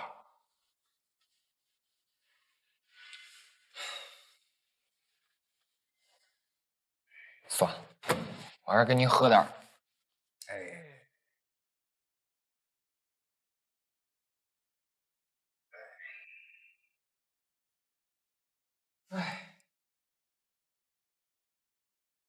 万一有新的消息，您一定尽快告诉我。谢谢，再见。这个江车集团啊，真的是有够倒霉哎！哎，一辆车出了问题，所有同型号的全部都得召回，这得赔多少钱呀？真的是流年不离。不要瞎说，说明人家江车集团肯负责有责任心，客户至上的宗旨不是虚的。我看啊，你是喜欢上谭总监，连江车一块儿喜欢了。胡说八道什么呢你？不过话说回来，你和谭金如到底发展到哪一步了？哎，今天是周末，难道你们不应该出去约约会？他现在忙得焦头烂额的，哪有时间约会？啊，所以就来折磨我喽！哎，我受不了了，我受不了了，我要去吃大排档了。不许走，我要新闻，好的新闻。拜托，江车刚刚出了一个这么大的新闻，我上哪给你去弄更大的呀？那我不管。哎呀，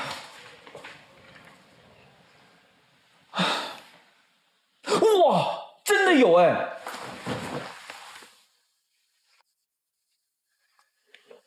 快走。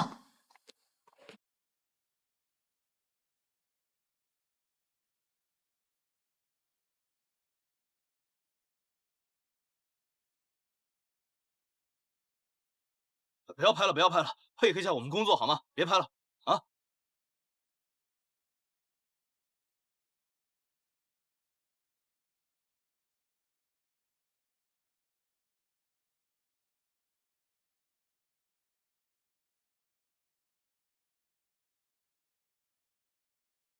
去那边。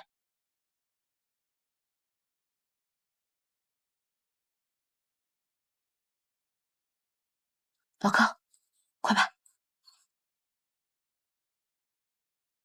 喂，你们干嘛呢？不要拍照，不要影响我们这种工作细节。你好，我是记者，想了解一下出了什么状况。把备用电线拿过来。是线路故障吗？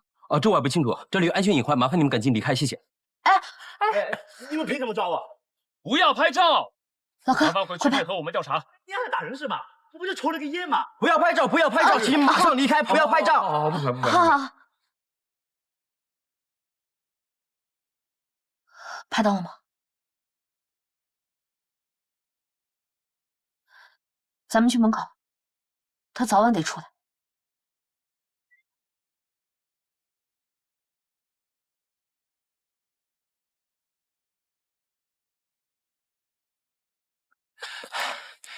天气这么热，让我们等你多久吗？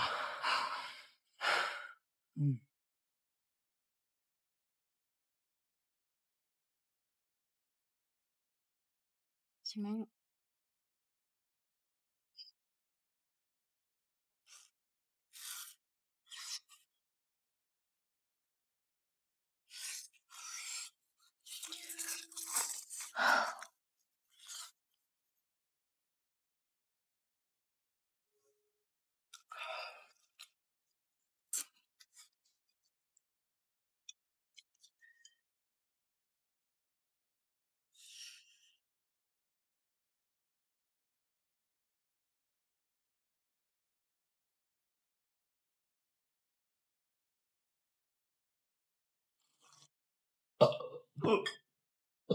真能吃，幸好我带钱包了。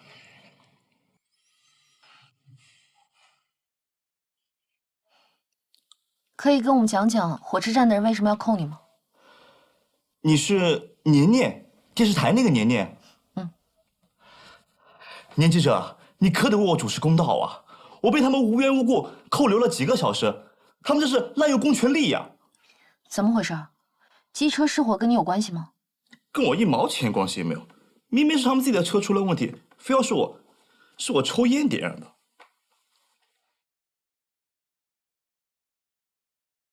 但是我们都听到你已经承认你抽烟了。那些凶巴巴的维修员说要揍我，我们这么说能行吗？而且车里的烟那么大，分明就什么东西烧坏了，现在却赖在我一个乘客头上。烟雾报警器呢？按理来说，你抽烟会触发烟雾报警，不至于烧到车底啊。有个维修人员要备用电线，是线路的问题吗？就是，肯定是，一定是江车想隐瞒事故真相，所以才拿我开刀的。对，就这样。这些都是推测，我们做新闻不能靠推测。那你们也得报道啊，替我主持公道啊。你放心，我们一定会调查清楚。如果你说的情况属实，我们一定会主持正义。谢谢你配合我们采访。那这顿饭怎么算呀？这顿我们请了。你早知道多点几个菜啊。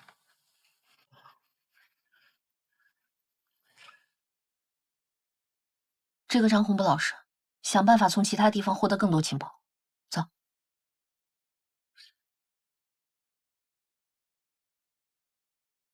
什么原因啊？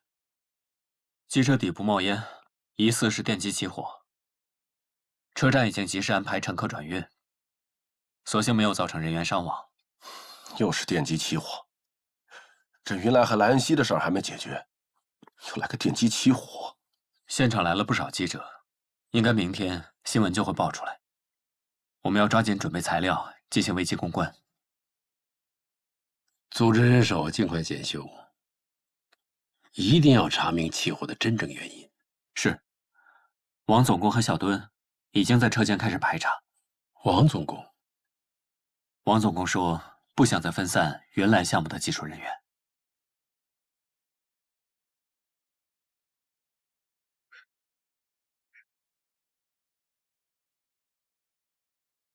汽车熄火，它没有引发紧急制动系统，所以我觉得这个问题应该不在内部电里。哎，你们俩来干什么呀？啊，王师傅，我觉得我们俩一块儿速度会更快。我是不想让你们来，这样会不会影响云来的进度啊？银哥、红哥，你们来的正好。王子工作力搬起来了，哎，给你工具，我去后面看看啊。那我帮你了啊。好。师傅，我们来修车，也主要是不想把相同的错误带到云来的项目上。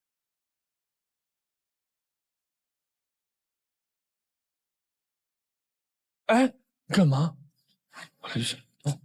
你能干，我不能干啊！少废话，抓紧时间干活。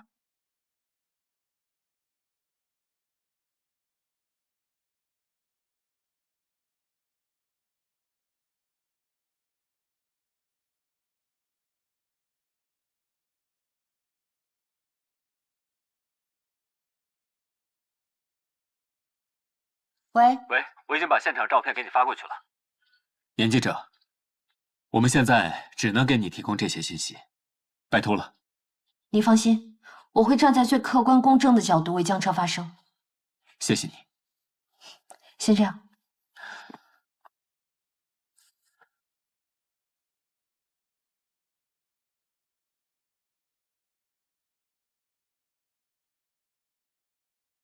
哎，你快看，快看，快看！张红这小子果然不老实。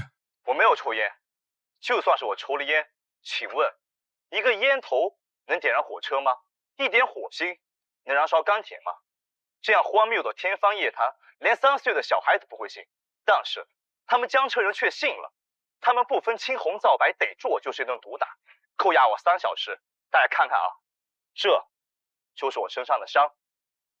他们这是仗势欺人，是知法犯法，请你们行动起来，用你们的转贴，用你们的评论，让傲慢的江车人明白，民意不可辱，小民不可欺。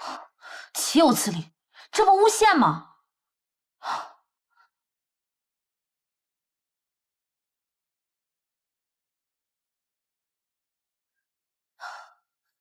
老柯，我记得你拍了不少照片，你赶紧找找有没有能证明他没有被打的。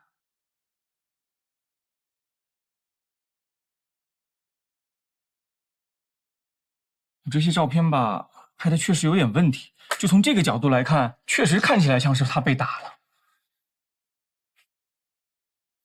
怎么办？完全跟采访的时候是2副面孔，这不无赖吗？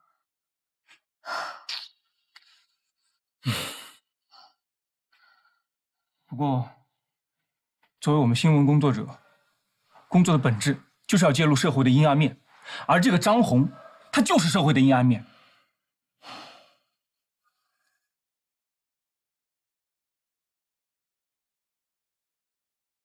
媒体都还没有公开报道这起事故，这贴吧上就已经开始造势，才这么一会儿功夫，点击量就已经过万。中国制造业注定干不了高科技的活儿。江车集团连番几起事故，充分证明中国制造不可靠。胡说八道！起火原因还没有查明白吗？这明显是有人恶意造谣。是我们的责任，我们绝不逃避。往我们头上泼脏水，我们绝不答应。董事长，您得注意身体，别着急上火啊！尽快查清起火原因，一定要澄清。明白，我们已经报警，接下来警方会着手调查这个事件。没事，我没事。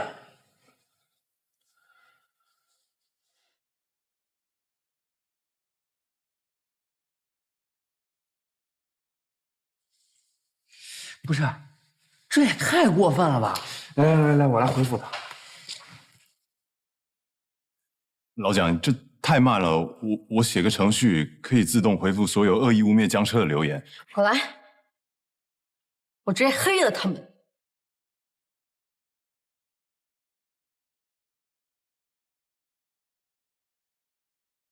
哎呦，厉害啊！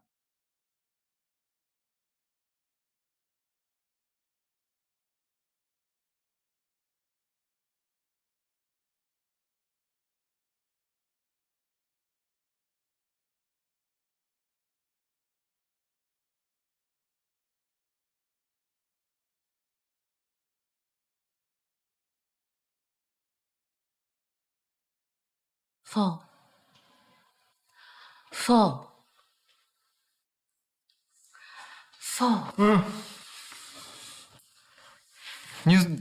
四月天，你怎么找这儿来了？我是过来跟你商量，要不要继续跟江车合作的。你是问我的意见？当然，你出身商业世家，眼界和格局都不差，缺的只是经验罢了。现在江车接二连三的出事故，网上又疯传中国制造不可靠，我想你对江车是了解的，所以我来听听你的意见。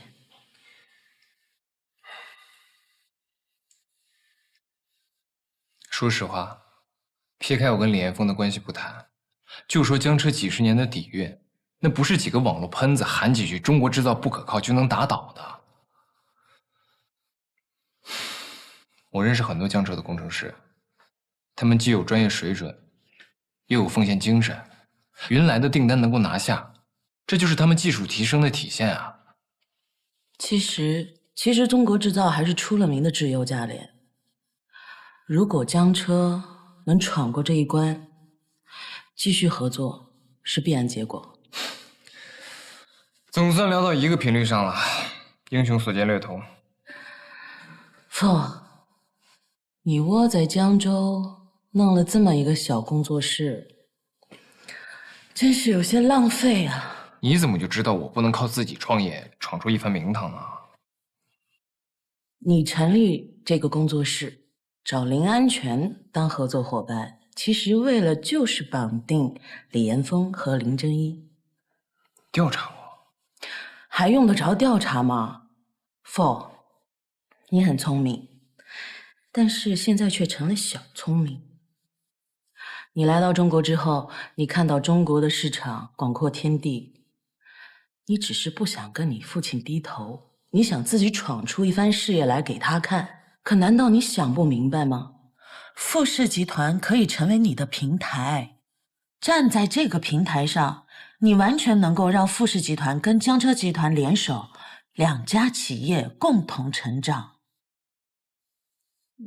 我说的话，你好好考虑一下。等江车维修完成了，我就回莱恩西。我也希望在那之前，你能够想明白自己以后人生的路要如何抉择。我先走了。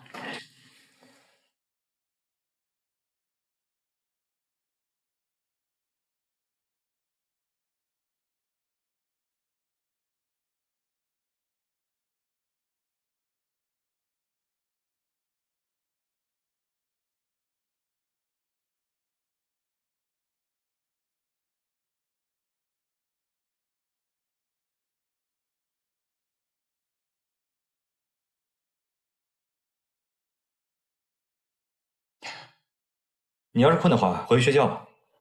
我不困。莱恩西事故还没解决呢，怎么现在又冒出一个事儿来？都对在电机上，弄得好像都是我们部门的问题。我们江车每个工人都有自己的专业，每个人都有每个人自己的工作任务。你现在什么都不要想，我们只要把电机研发出来，就是对江车最大的帮助。那至少也得查清楚今天起火那车是不是电机的原因吧，不能什么帽子都往电机上扣。电机起火事故，我是相信王总工的，真的，现在没什么可想，只要电机研发成功，跟转向架做一次匹配测试就可以了。叶工，成功了！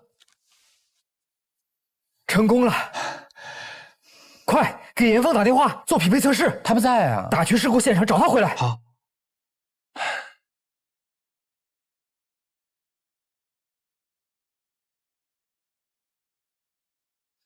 你去歇会儿吧，交给我就行。歇什么歇啊？现在网上的舆论都不知道发酵成什么样了。真的是觉得烟头的问题。没错，但还需要我们拿出确凿的证据才行。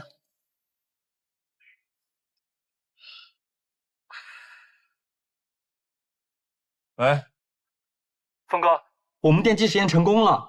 真的？太好了！你们等着我，我马上过去做匹配实验。成功了。对，赶快去做匹配实验啊！那这儿呢？这儿有我跟小墩呢，快快！哎，王硕，我和珍妮都觉得是烟头的问题，所以就照着查。好，行，走吧，走吧。小墩儿，请问什么时候召开新闻发布会？找到起火原因了吗？到底是电路失火还是烟头导致失火？网上评论说中国制造不可靠，请问你有什么感想呢？大家听我说，我们现在正在调查起火的原因，一旦查明之后，我们一定会及时召开新闻发布会，说明情况，请相信我们，谢谢。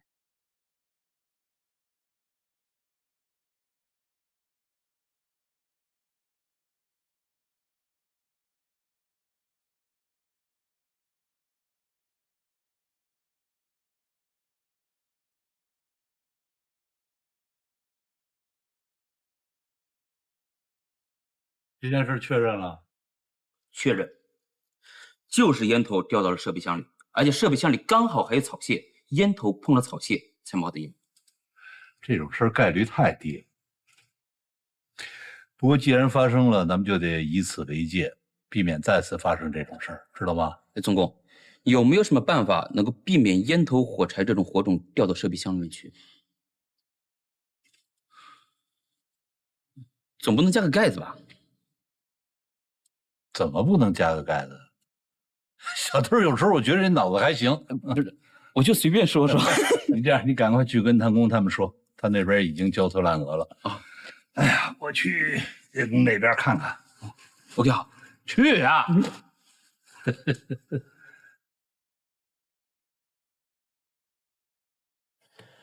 太好了，没想到一个晚上2个项目就有这么大突破啊！现在只要匹配实验成功，我们就可以松口气了。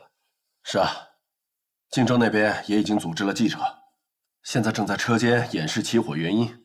相信中国制造不可靠的谣言马上就要不攻自破了。走，我看看去。哎，组长，没事吧？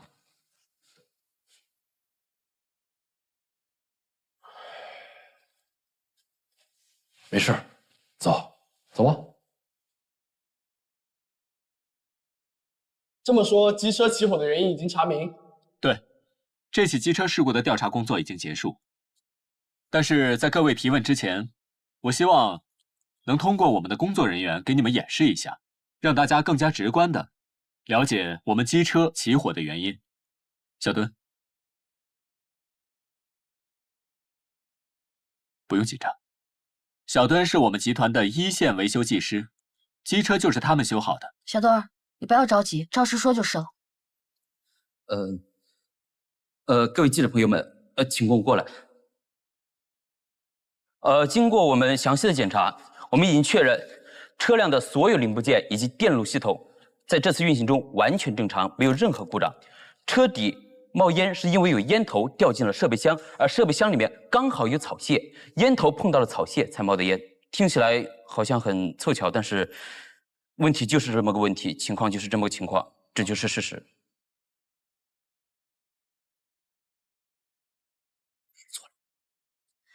特别好，这是我做的最好的采访。还有一个事情告诉大家，我们的工程师现在正在进行优化设计，杜绝隐患。像这样的故障，以后不会再发生了。好。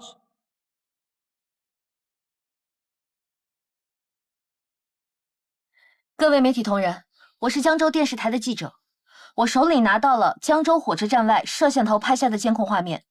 从画面当中显示，张红离开火车站的时候没有任何的受伤迹象。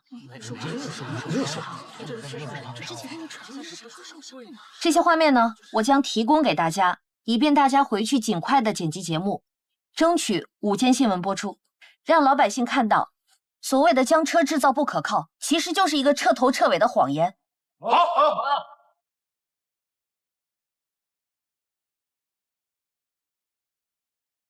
事故调查报告我们已经整理完毕，马上发给大家吧。好的。